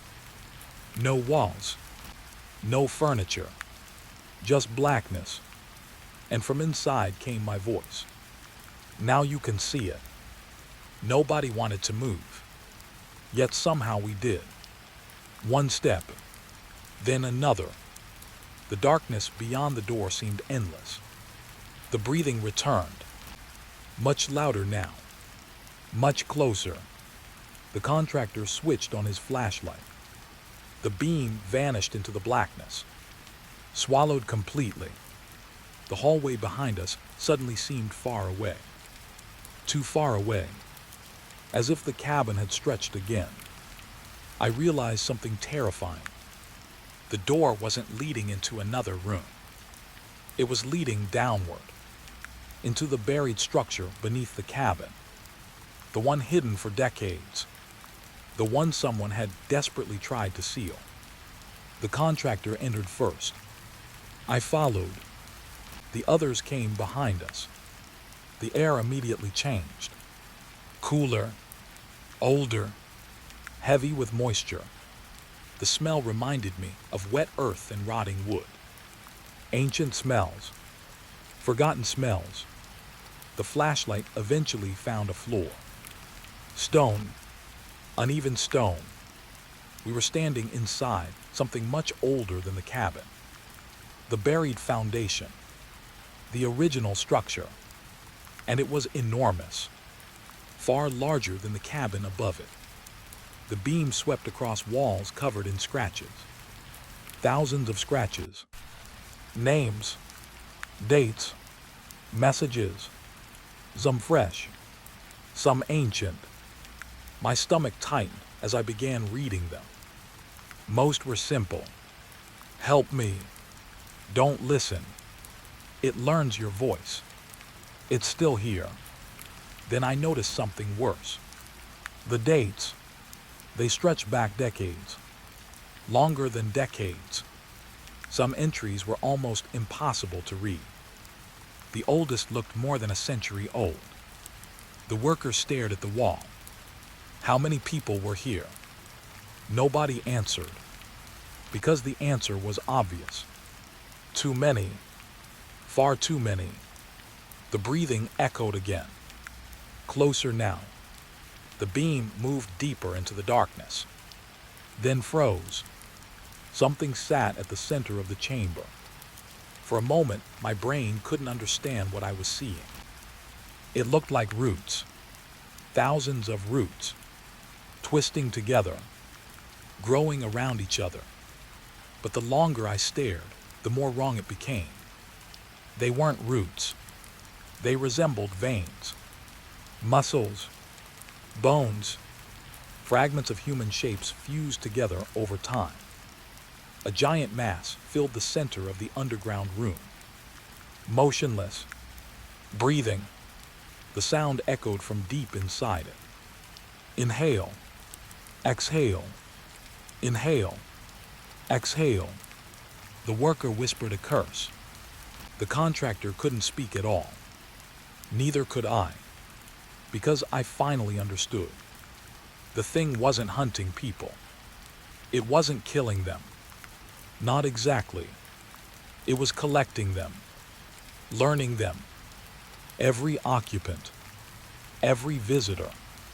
Every missing guest. It had spent decades listening. Watching. Studying. Stealing pieces of everyone who entered. Their memories. Their voices. Their habits. Their fears. Everything. Then one section of the mass moved. A face emerged. Human. Almost. The features shifted constantly, changing every few seconds. Man. Woman. Old. Young. Then another face appeared. Then another. Dozens. Hundreds. All partially formed. All unfinished. All watching us. The breathing grew louder. The faces began whispering. Different voices. Different people. Different lives. 1,000 conversations layered together. The sound made my head ache. Then one face stopped changing. It became mine. Perfectly mine. The eyes opened and smiled. My knees nearly gave out. The face spoke, using my voice, the same voice from behind the impossible door. I remember you now. The chamber fell silent. The thing continued staring. Calm, curious, almost affectionate. Then I noticed something terrifying. It wasn't looking at me like prey. It was looking at me like a student looks at a teacher. Like it had spent years learning, preparing, practicing. The realization hit me all at once. It wasn't becoming us. It had already become us. Piece by piece, guest by guest, year after year. And somehow, somewhere inside that impossible mass, every person who had ever disappeared from the cabin was still there. Watching, listening, breathing, learning. The face smiled one last time, then spoke words I still hear in my nightmares. Words that followed me long after I escaped that place. Words that explained why the cabin kept changing, why the rooms moved, why the voices echoed, why different versions of people existed inside it. Because the creature beneath the cabin wasn't building rooms. It was building people. And after decades of practice, it was finally getting close to finishing one. I knew something was wrong the moment the radios went silent. Not weak, not filled with static. Silent, as if somebody had reached into the air and switched them off. 1 second, I could hear the dispatcher checking in from the command post. The next second, there was nothing. No voice, no crackle, no signal, just dead air. I stopped walking and looked at the others. 3 members of our search team stood among the trees, frozen in place. Each one was staring down at their radio, confused, trying to understand what had just happened. The forest around us felt strangely still. The wind had been moving through the pine trees all morning. Now it seemed gone. Even the birds had stopped. The silence felt unnatural, like the woods were holding their breath. I pressed the radio button. Command, this is Team 3. Do you copy? Nothing. I tried again. Still nothing. Beside me, Derek adjusted the antenna on his radio. Maybe we're in a dead zone. Nobody answered, because we all knew that wasn't true. We had been receiving clear transmissions only moments earlier. The signal hadn't faded. It had vanished. A cold feeling settled in my stomach. The kind that appears before fear. The kind that tells you something is wrong before your mind can explain why. I looked deeper into Blackwood Forest. The trees stretched endlessly ahead. Tall, dark, ancient. The morning fog drifted between them in thin white ribbons. Everything looked normal, but something felt different. The forest seemed quieter than any place should be, almost like it was listening. I checked my GPS. The screen flickered, then froze. Derek noticed. Mine too. The others pulled theirs out. Every device showed the same thing. Frozen maps, blank coordinates, error messages. The search team exchanged uneasy looks. None of us liked that. Not out here. Not miles from the nearest road. Especially not when we were searching for an entire missing family. A father, a mother, 2 children, gone for 4 days. Their last known location had been a rental cabin somewhere inside Blackwood Forest. The strange part wasn't that they disappeared. People got lost in forests all the time. The strange part was what happened afterward. Every trace of them seemed to stop. Phone records ended. Bank activity stopped. No emergency calls.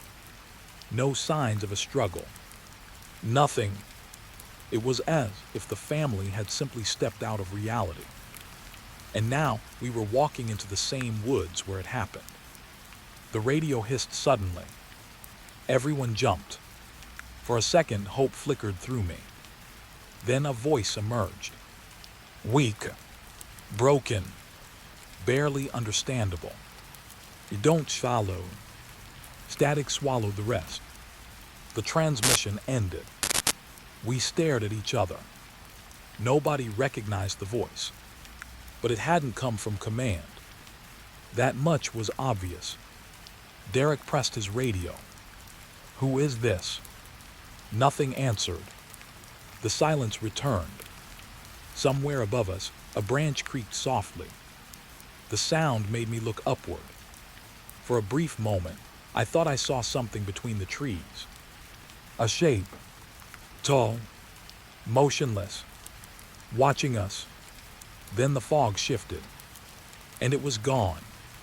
My pulse quickened. I told myself it was nothing. Just shadows, just nerves. But I couldn't shake the feeling that we'd already been noticed. We continued deeper into the forest. The path narrowed. The trees grew thicker. The sunlight became weaker. It felt strange. Like the deeper we walked, the older the woods became. The forest floor was covered in pine needles and damp leaves.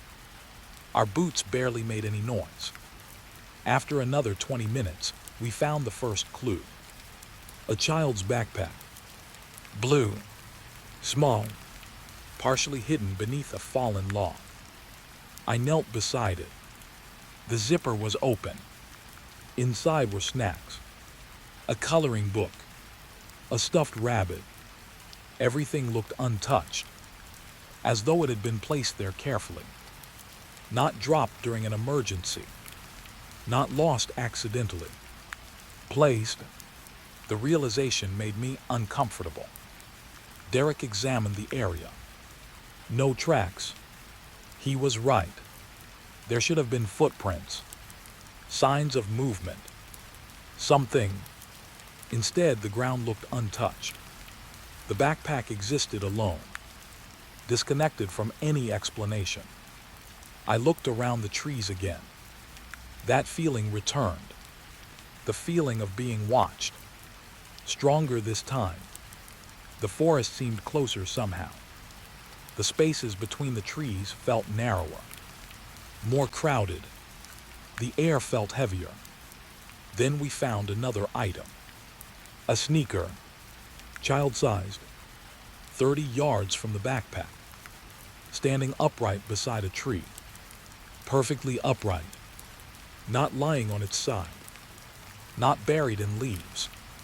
Standing, waiting, like someone had arranged it. Nobody spoke, because we were all thinking the same thing. The deeper we went, the less this felt like a rescue operation, and the more it felt like something else, something we didn't understand.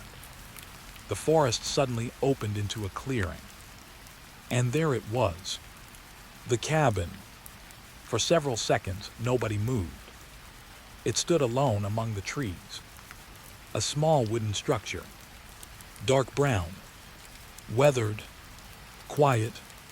It looked completely ordinary. Yet every instinct inside me told me to turn around. The windows reflected the gray sky. The front porch sagged slightly. A rocking chair sat near the door, moving gently, back and forth, back and forth, despite the complete absence of wind. My stomach tightened.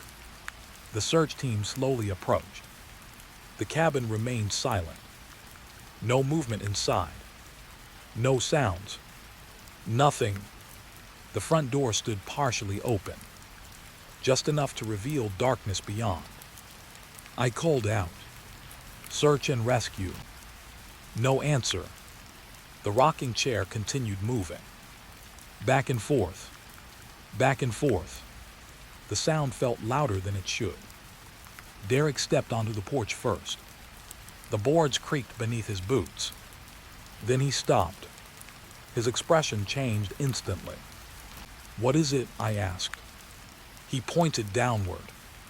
I followed his gaze. My blood ran cold. There were footprints on the porch. 4 sets. Adult footprints. 2 smaller sets. Children. The missing family. But that wasn't what frightened me. The prints only went one direction. Into the cabin. Not out. The front door creaked softly. The darkness inside seemed deeper than it should have been. I raised my flashlight. The beam cut through the shadows. Dust floated through the air. The living room appeared empty. Abandoned. Yet somehow clean. Too clean. Like someone had been taking care of the place. Waiting. We entered carefully. The cabin smelled strange. Not mold. Not decay. Something older. Something damp. The walls groaned softly around us. Every room felt untouched. Beds made. Dishes clean. Furniture perfectly arranged. Yet signs of the missing family appeared everywhere. A jacket draped over a chair. A coffee mug on a table. A toy car near the fireplace. Small pieces of a life interrupted. The family had clearly been here. But where had they gone? I entered a bedroom at the back of the cabin. The moment my flashlight touched the wall, I froze. There were marks, dozens of them, tiny scratches carved into the wood. At first they looked random. Then I realized they were words. Names. Hundreds of names. Some faded with age. Others fresh. Recent. I moved closer, reading them one by one. My heart slowly began to pound, because every few lines contained the same phrase. Still here. Still here. Still here. Over and over. Like a warning. Or a message. The floor creaked behind me. I turned immediately. Nobody stood there. The room was empty. Yet I could have sworn someone had been watching me. The feeling lingered. Heavy, uncomfortable. I stepped back into the hallway. The others looked shaken. Nobody seemed eager to speak. Then Derek emerged from another room carrying something. A photograph. Old. Faded. He handed it to me. My stomach tightened instantly. It showed the cabin, standing in the same clearing, the same porch, the same rocking chair, but dozens of people stood in front of it. Families, hikers, campers, children, all smiling, all staring directly at the camera. The image looked decades old, maybe older. Then I noticed something horrifying. Someone had written on the back. A single sentence. Black ink. Neat handwriting. They never really leave. A loud crash echoed somewhere outside. Everyone jumped. The sound came from the forest, not far away. We rushed onto the porch. The trees stood motionless, silent, watching. Nothing moved. Nothing revealed itself. But deep among the shadows, beyond the clearing, I thought I saw figures. Several of them, standing between the trees, motionless, human-shaped, too far away to identify, too still to feel alive. I blinked. The fog drifted, and they were gone. The search team stood frozen on the porch, listening, waiting. The forest remained silent. Then my dead radio suddenly crackled to life. A voice emerged. Weak, broken, filled with static. A woman's voice. Terrified. Please don't come looking for us. Every hair on my arm stood up, because the missing mother's name was listed in our case file, and I recognized her voice immediately. The transmission ended. The radio went silent again, and somewhere deep within Blackwood Forest, something answered her with a voice of its own. The tent was already there when I reached the clearing. At first, I thought it belonged to the missing family. That was the whole reason we were out there. 3 people had vanished somewhere in Blackwood Forest 4 days earlier. A mother, a father, and their teenage son. Their vehicle had been found near an old logging road. Their cabin rental sat empty. No sign of a struggle. No bodies. No tracks leading away. Just silence. Now our search team was deep in the woods, scattered into smaller groups because the radios had stopped working shortly after we entered the forest. The static still hissed from the speaker clipped to my vest. No voices. No updates.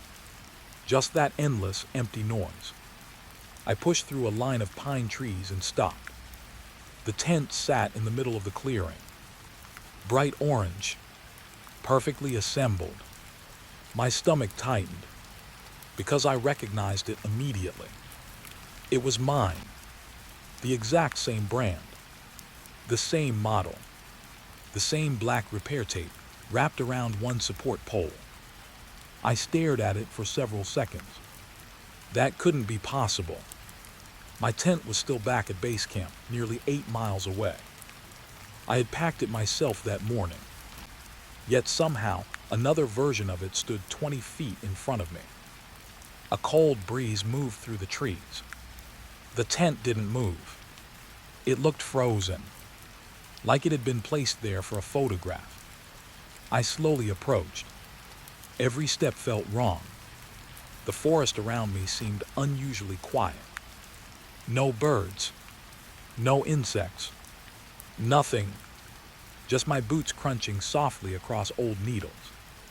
When I reached the entrance, I noticed something that made my chest tighten even more. A small tear near the zipper. I knew that tear. I had made it 6 months earlier during a storm. My fingers touched the fabric. Real. Not a hallucination. Not a similar tent. My tent.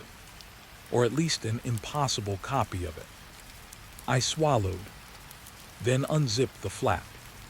The sound seemed far too loud. Inside sat a sleeping bag. A backpack. A flashlight. A water bottle. Everything arranged neatly. Everything familiar. Because every single item belonged to me. I stood there staring. The backpack even had my initials written on the shoulder strap. My throat suddenly felt dry. I knelt beside it, slowly opened the main compartment. Inside were energy bars, extra batteries, maps, the exact supplies I had packed for this search.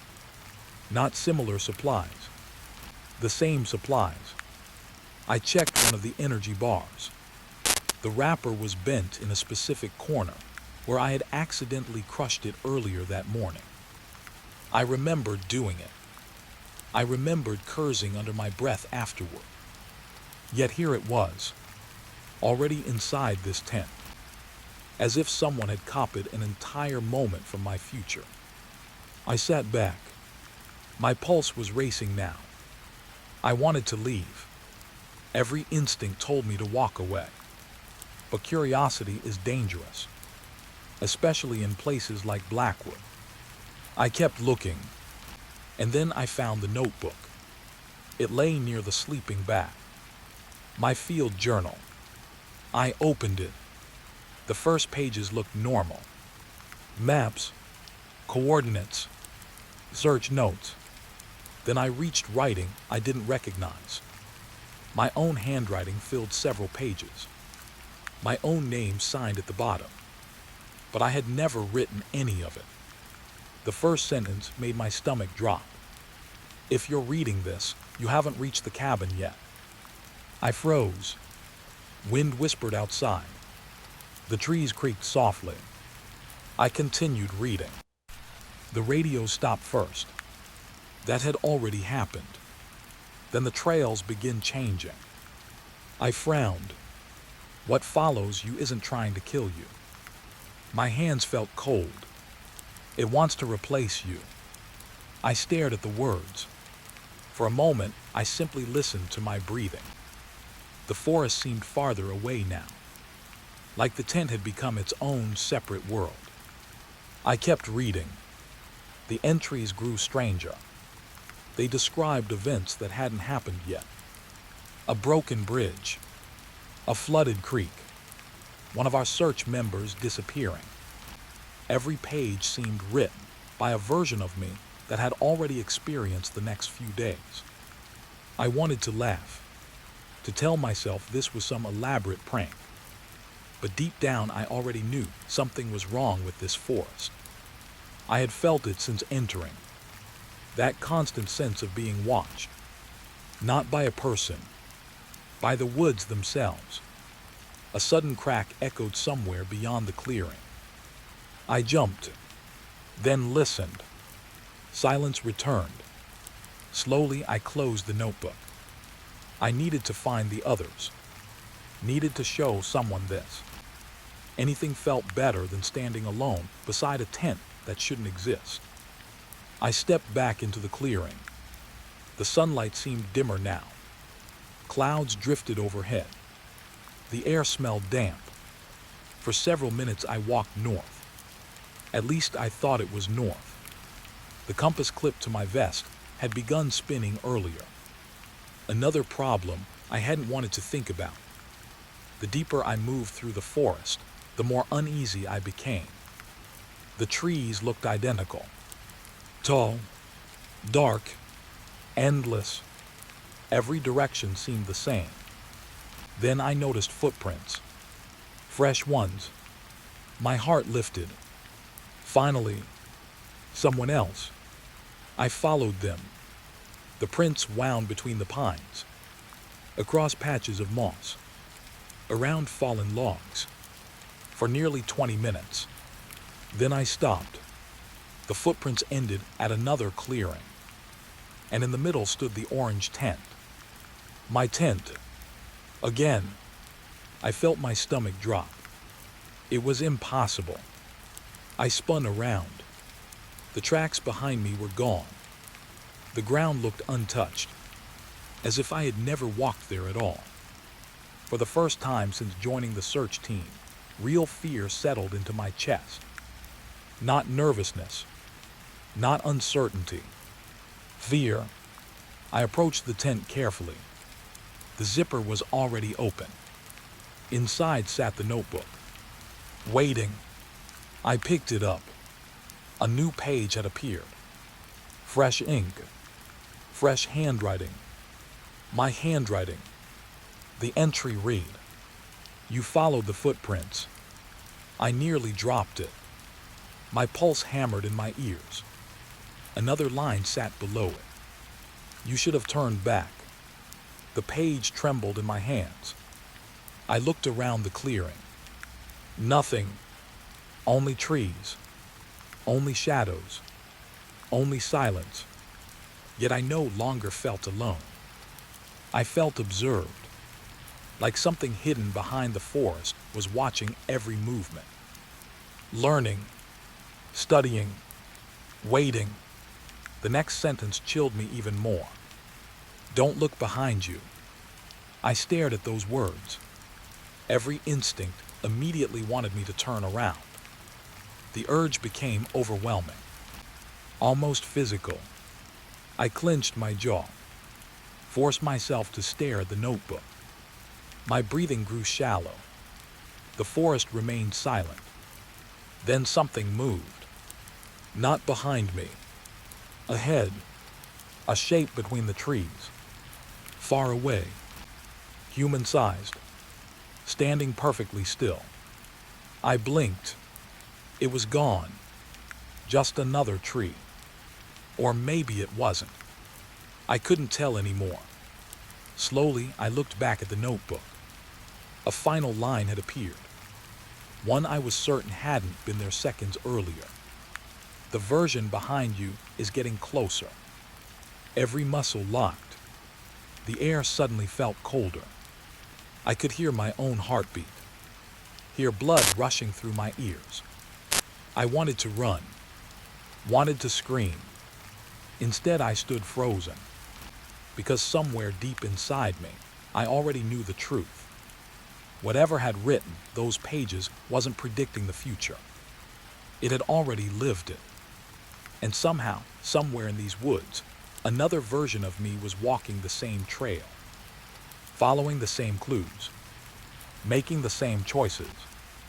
And if the notebook was right, only one of us was going to leave Blackwood Forest.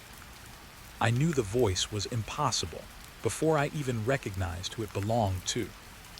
The radio hanging from my vest crackled suddenly. Not the usual static, not random noise.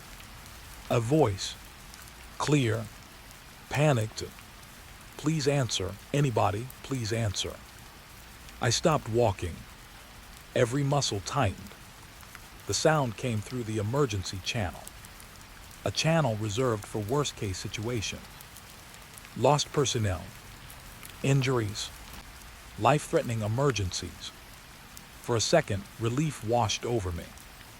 Maybe one of the team had finally gotten a signal through. Maybe I wasn't alone anymore. I grabbed the radio. "This is Carter," I said. "Go ahead." The voice vanished. Only static remained. I waited. Nothing. The forest stood silent around me. Tall black pines stretched endlessly in every direction. The afternoon light had begun fading, though sunset was still hours away.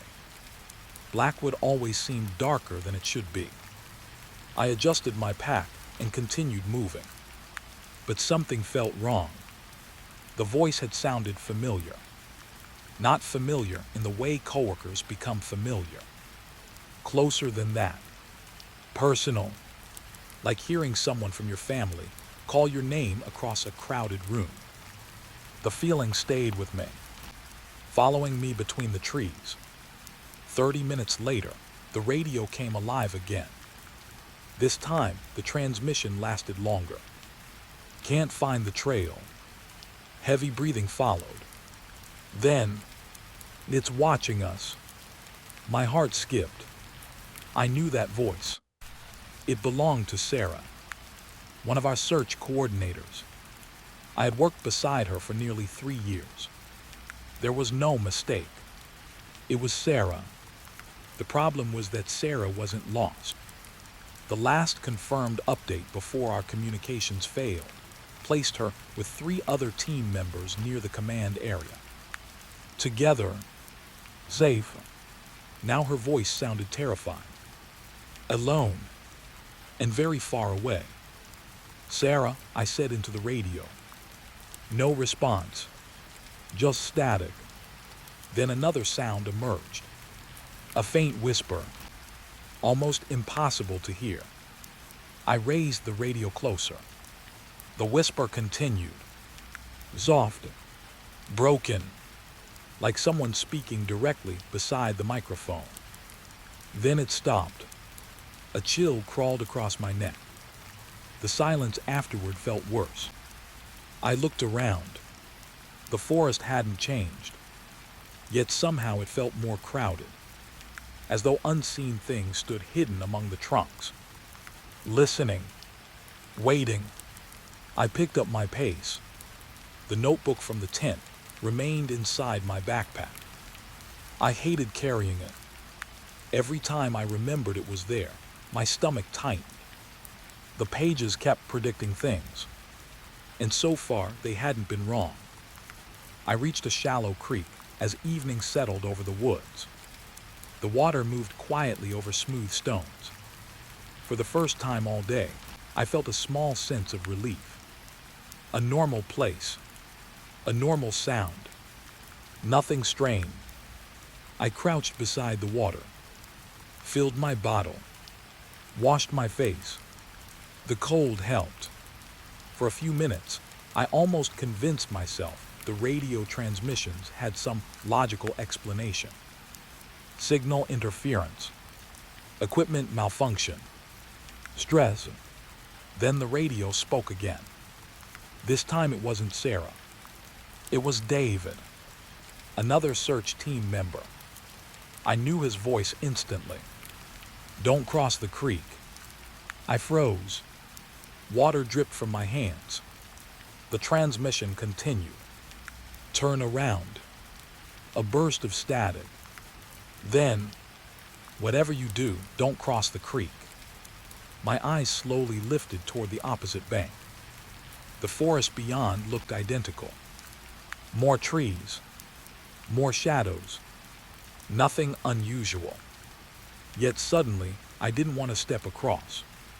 Something about his voice felt wrong. Not frightened. Exhausted. Like someone who had spent weeks running from something. The transmission ended. I stood motionless. Then another voice appeared. Sarah again. Only now she sounded calmer. "We're together." My grip tightened around the radio.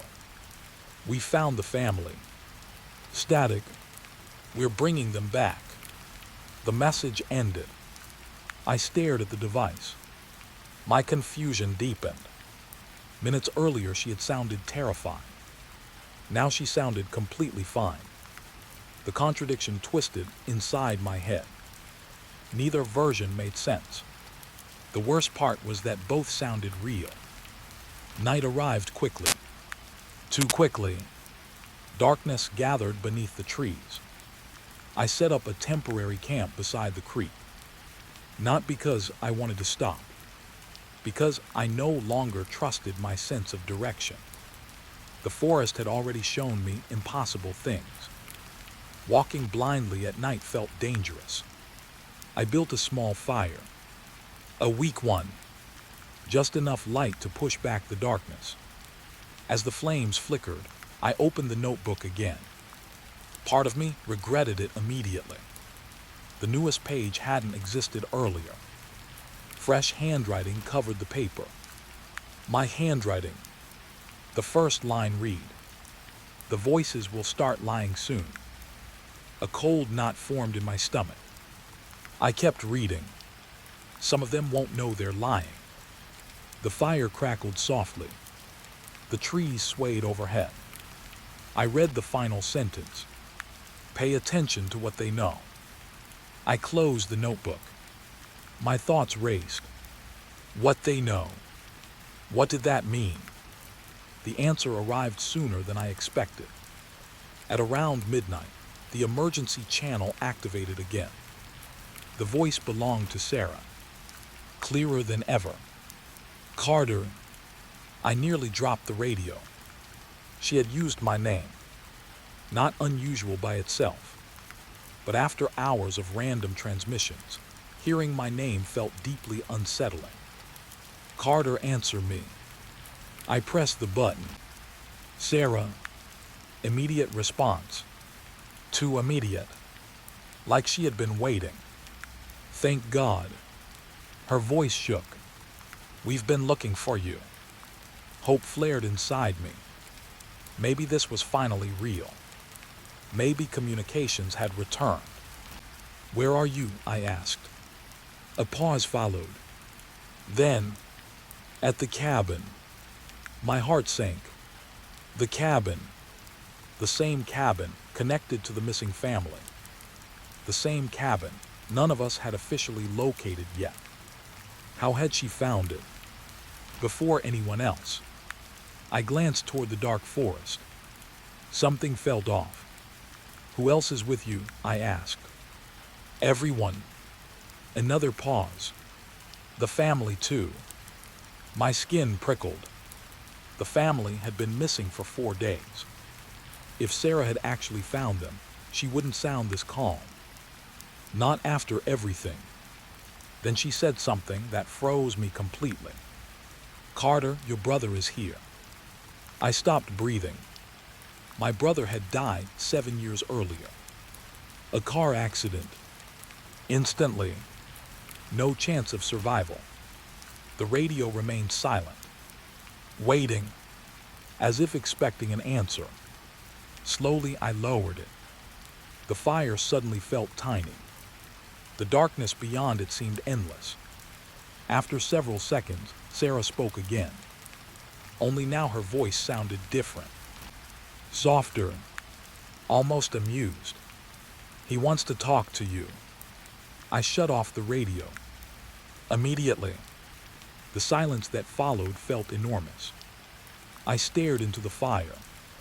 My hands trembled. Because I finally understood something.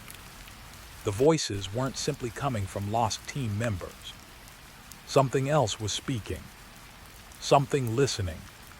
Something learning. The same way the notebook knew things it shouldn't. The same way the tent appeared before it should exist. The forest wasn't showing random hallucinations. It was gathering information. Using it. Testing it. The realization should have made me feel stronger. Instead, it made me feel helpless. Because if something could learn every detail about us, how could we tell what was real anymore? I barely slept. Every sound outside the firelight kept pulling my eyes open. Branches snapping. Leaves rustling. Distant movement. None of it close enough to see. Just close enough to imagine. Near dawn, exhaustion finally won. I drifted into a shallow sleep. The radio woke me. A loud burst of static exploded from the speaker. I sat upright immediately. The sky had begun turning gray. Morning fog drifted through the trees. Then a voice emerged. My own voice. I froze. There was no mistake. It was me. Every word, every breath, every tiny habit in my speech. The recording sounded perfect. The voice whispered, I found the cabin. Static. Then, don't trust the search team.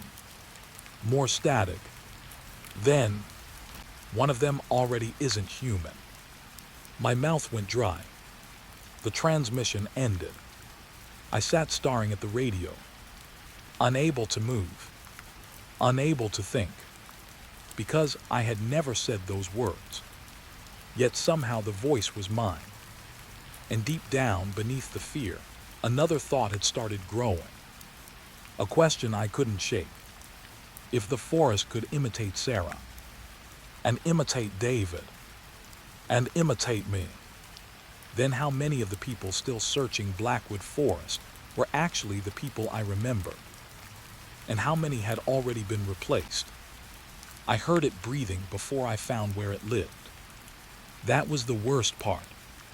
Not seeing it, not understanding it, hearing it. The sound came from beneath the cabin floor just after midnight.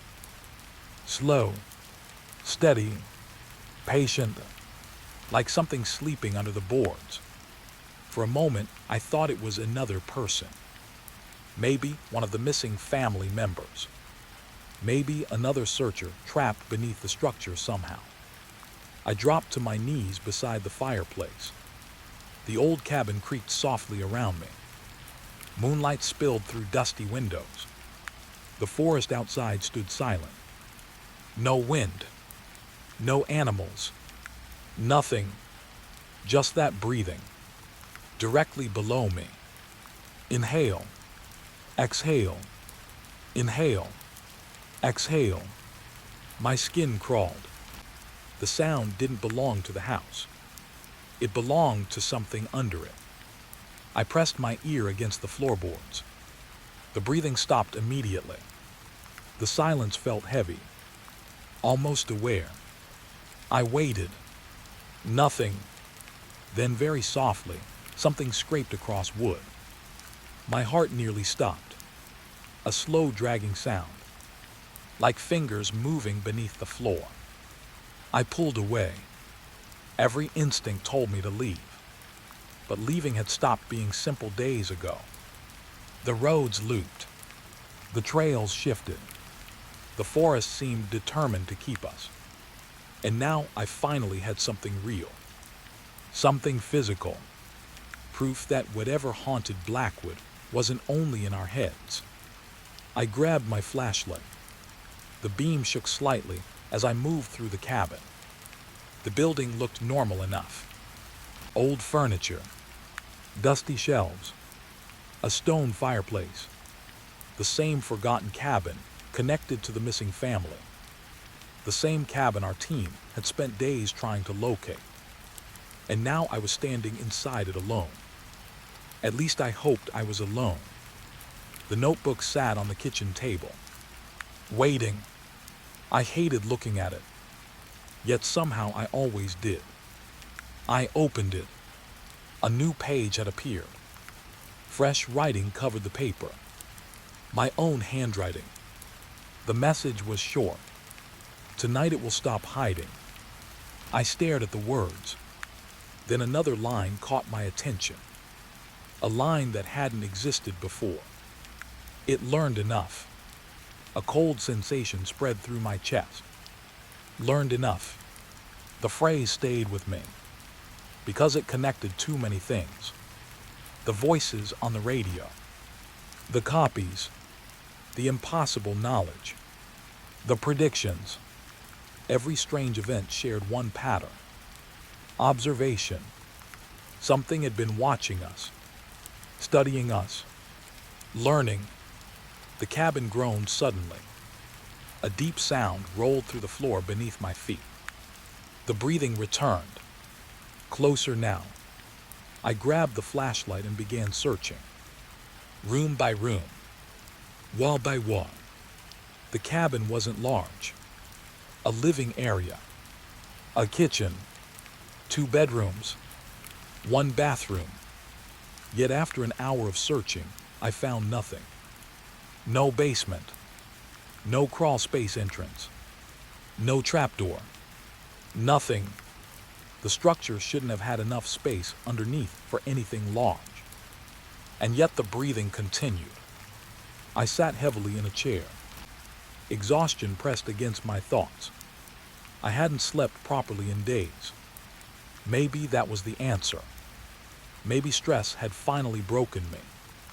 Maybe everything happening in Blackwood had logical explanations I simply couldn't see. The idea brought brief comfort. Then the radio activated. A voice emerged. My voice. Again. Only this time it sounded older. Tired. Broken. Don't let it see you sleeping. Static. Then silence. I stared at the device. My stomach tightened. Outside, something moved. A shadow passed beyond one of the windows. I jumped to my feet. The flashlight beam swept across the glass. Nothing. Only darkness. Only trees. Yet I knew I had seen movement. The certainty settled deep inside me. Something was outside. Watching. The breathing beneath the floor suddenly stopped. The silence that followed felt worse. I looked down. The cabin felt different now. Not empty. Occupied. As though something below had become aware that I knew it existed. Minutes passed. Then an idea surfaced. A memory. Earlier that day, I had discovered old renovation records inside a filing cabinet. One document mentioned repairs made nearly 40 years earlier. The cabin owner had written a strange note. Foundation sealed permanently. No further excavation permitted. At the time it meant nothing. Now it felt important. Very important. I found the paperwork again. Read every page carefully. Most of it was ordinary. Construction details. Supply lists. Measurements. Then I found another note hidden between 2 pages. Handwritten. Faded. The ink barely visible. It read, "Do not open the lower chamber again. The crew refuses to return." The breathing has become louder. I stared at the paper. A wave of dread rolled through me. The note looked decades old, meaning this wasn't new. Whatever lived beneath the cabin had been there a very long time. Long before the missing family. Long before our search team. Long before me. Another sound echoed below. A dull thump. Then another. Then another. Something moving upward. The floorboards trembled slightly beneath my boots. I backed away. The flashlight beam shook. Dust drifted from the ceiling. Then a crack appeared. Small at first. Thin as a pencil line. Directly in the center of the living room floor. The wood slowly bent upward. Something underneath was pushing. Not violently. Carefully. Patiently. The same way a person might test a locked door. I couldn't move. Fear rooted me in place. The crack widened. Old nails squealed. Wood splintered. Then everything stopped. Silence returned. The floor remained broken. A narrow gap exposed darkness beneath. I swallowed. Every rational thought told me not to look. I looked anyway. The flashlight beam slipped into the opening. At first I saw only dirt. Then stone. Then something else. Writing. Words covered the underground walls. Hundreds of them. Thousands. Names. Dates. Messages. Every inch of stone had been covered. The missing families' names were there. Search team names. Names from decades earlier. Some dated 50 years ago. Others older. The chamber looked like a record book carved into earth. A history of everyone who had ever entered Blackwood. My pulse raced. Then I noticed movement. The beam shifted. Something retreated from the light. Deep within the darkness. Vast. Too fast. I froze. For several seconds, nothing happened. Then a voice drifted upward. Soft. Almost gentle. My own voice. Help me. The words came from beneath the cabin. Not the radio. Not outside. Below. I stumbled backward. The voice continued, still sounding exactly like me. I'm trapped. The imitation was perfect. Every detail. Every breath. Every pause. Yet something felt wrong. Emotionless. Like an actor repeating lines. Then another voice joined it. Sarah. Then David. Then others. The missing family. Search personnel. People I had never met. Dozens of voices echoed upward together. Layered. Overlapping. The chamber below sounded crowded. Impossible. As if every person who had entered Blackwood still existed down there somehow. Listening. Waiting. Learning. The realization hit me all at once. The voices. The radio. The copies. The notebooks. The thing beneath the cabin wasn't hunting people. Not exactly.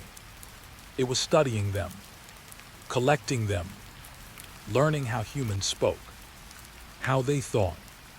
How they sounded. For decades. Maybe longer. Every occupant had become a lesson. Every visitor, another piece of information. And after enough years, it had become very good at pretending. The floor shifted again. Something rose closer to the opening. For the first time, I saw part of it. Not clearly, just enough. A pale shape moving beneath layers of darkness. Its surface looked wrong. Almost human. Almost like a sculpture created by someone who had only heard descriptions of people, but never actually seen one. The shape paused, watching me. Then it smiled. My own smile. My own face. Or an imitation of it. The flashlight nearly fell from my hands. The thing continued staring, studying, learning, and in that moment, I understood something truly horrible. It wasn't finished. Not yet. All these years beneath the cabin. All these people. All these voices. Yet it was still learning. Still improving. Still trying to become something. The smile widened slightly. Then the shape slowly retreated back into darkness. The breathing returned. Steady. Patient. Content. As if our encounter had given it exactly what it wanted. I left the cabin before dawn. I never found the missing family. Never found most of the search team. Officially, Blackwood Forest remains an unsolved case. Most people believe the missing individuals simply got lost. Sometimes I wish I believed that too. But years later, I still wake up in the middle of the night hearing something. Not outside. Not in my room. Beneath the floor. A slow, familiar breathing. And every once in a while, when the house is completely silent, I hear another sound following it. A voice. My voice. Practicing. I knew something was wrong before the radios died. The silence came first. Not normal forest silence. Not the kind that happens when birds stop singing for a few seconds. This was different. It felt like the entire forest had stopped breathing. 1 minute I could hear boots crushing leaves, distant voices from my team, and the constant hiss of static from my radio. The next minute, nothing. I raised the radio to my mouth. Team 2, this is Mason. Radio check. Only static answered. I tried again. Still nothing. My stomach tightened. There were 6 of us in the search party, experienced volunteers, former rangers, people who knew these woods better than most tourists knew their own neighborhoods. We had entered Blackwood Forest 3 hours earlier. A family of 4 had gone missing near an old cabin deep inside the reserve. The father had sent one final text message. We found a cabin. Then nothing. No calls. No location updates. No rescue beacon. Just silence. At first, everyone assumed they had gotten lost. By the time we crossed the 3rd ridge, nobody believed that anymore. The forest felt wrong. The trees grew unusually close together. The trunks looked twisted, not naturally bent by weather. Twisted like something had grabbed them years ago and slowly squeezed. I stopped walking and checked my GPS. The screen flickered. The location marker spun in circles, then froze, then disappeared. Great, I muttered. A cold wind moved through the branches overhead. For a second, I thought I heard someone speaking. Not words, just the shape of words. A distant human sound hidden inside the wind. I turned quickly. Nothing. Only trees. Endless trees. I kept moving. The search route should have brought me back to the main trail within 20 minutes. Instead, the woods seemed to stretch farther with every step. The deeper I walked, the stranger everything became. The forest floor was covered with old footprints. Hundreds of them. Some fresh, some nearly gone. All heading in the same direction. Toward the center of Blackwood Forest. Toward the cabin. I crouched beside one print. A child's shoe. Small. Recent. The missing family. Relief flashed through me. Finally, a clue. But then I noticed something else. Another footprint crossed over it. A boot print. Large. Deep. Older than the child's track. I followed it with my eyes. Then another. And another. Dozens of overlapping footprints. People walking toward the cabin. None walking away. The realization made my skin crawl. I stood and kept moving. The trees gradually opened.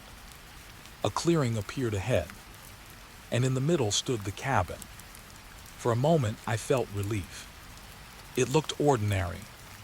Old wood, weathered roof, stone chimney. Exactly the kind of hunting cabin you'd expect in a remote forest. But something immediately bothered me. No lights, no smoke, no movement. Yet the front door stood wide open, as if someone had left in a hurry, or invited someone inside.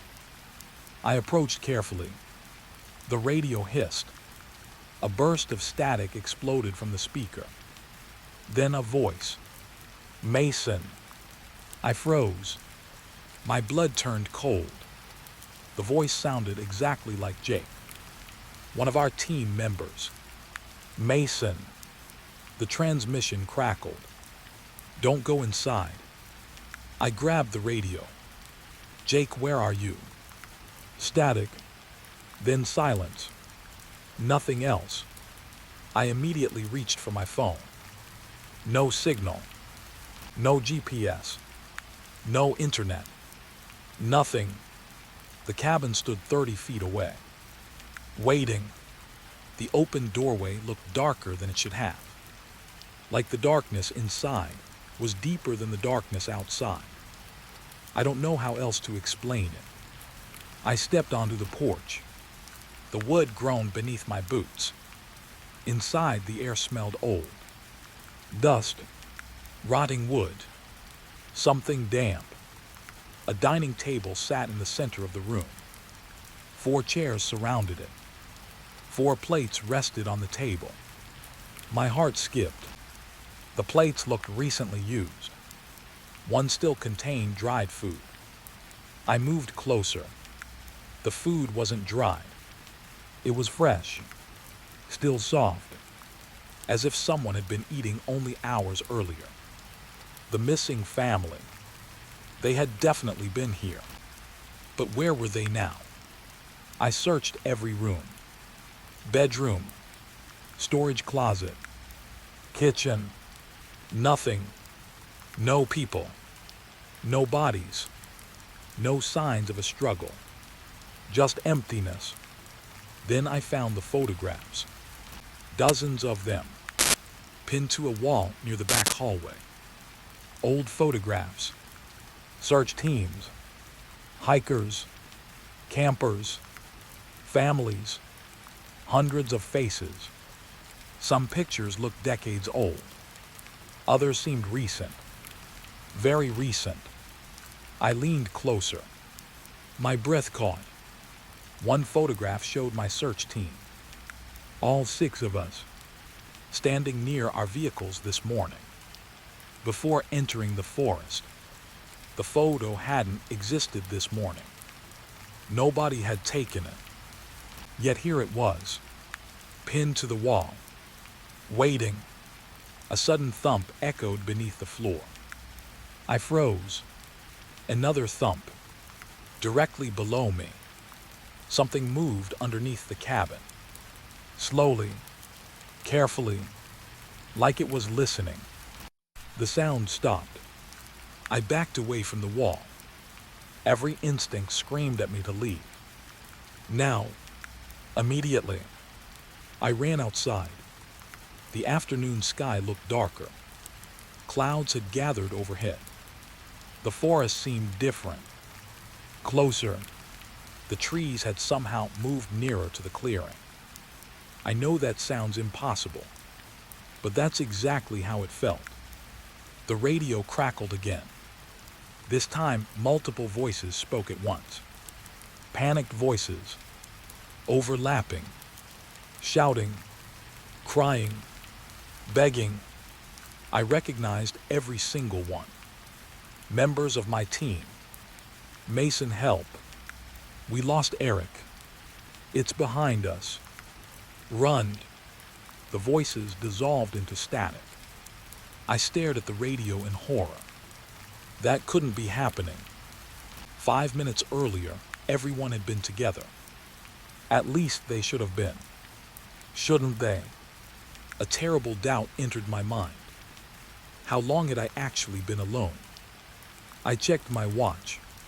The display showed 4:17 p.m. I blinked, checked again. Now it read 7:43 p.m. I nearly dropped it. No, that wasn't possible. I had entered the cabin less than 20 minutes ago. Hadn't I? Darkness spread across the forest. The sun vanished behind thick clouds. The clearing grew dim. The cabin suddenly felt like the only shelter for miles.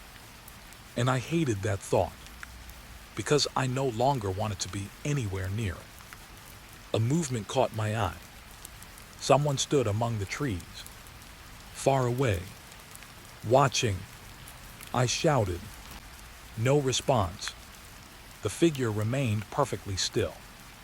Then another appeared, and another. Shapes between the trunks.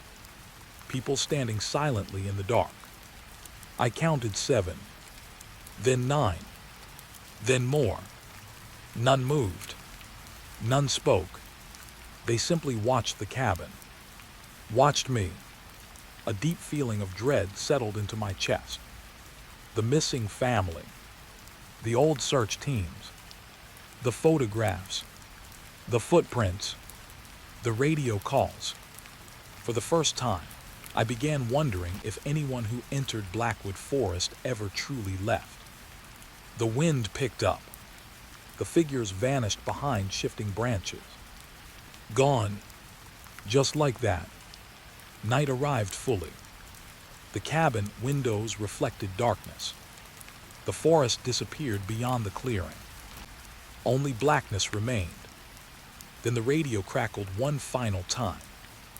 A calm voice emerged. Not frightened. Not panicked. Calm. Almost gentle. Mason. I swallowed hard. Who is this? Several seconds passed. Then the voice answered. You're closer than the others. The transmission ended. I stood alone in front of the cabin, gripping the radio so tightly my fingers hurt. Somewhere deep beneath the floorboards, something scraped against wood. Slowly, patiently, like it had all the time in the world. And for the first time since entering Blackwood Forest, I realized something that terrified me more than the missing family. The search mission had never been about finding them. Something out here had been waiting for us, and I was beginning to think it knew every step we would take before we took it.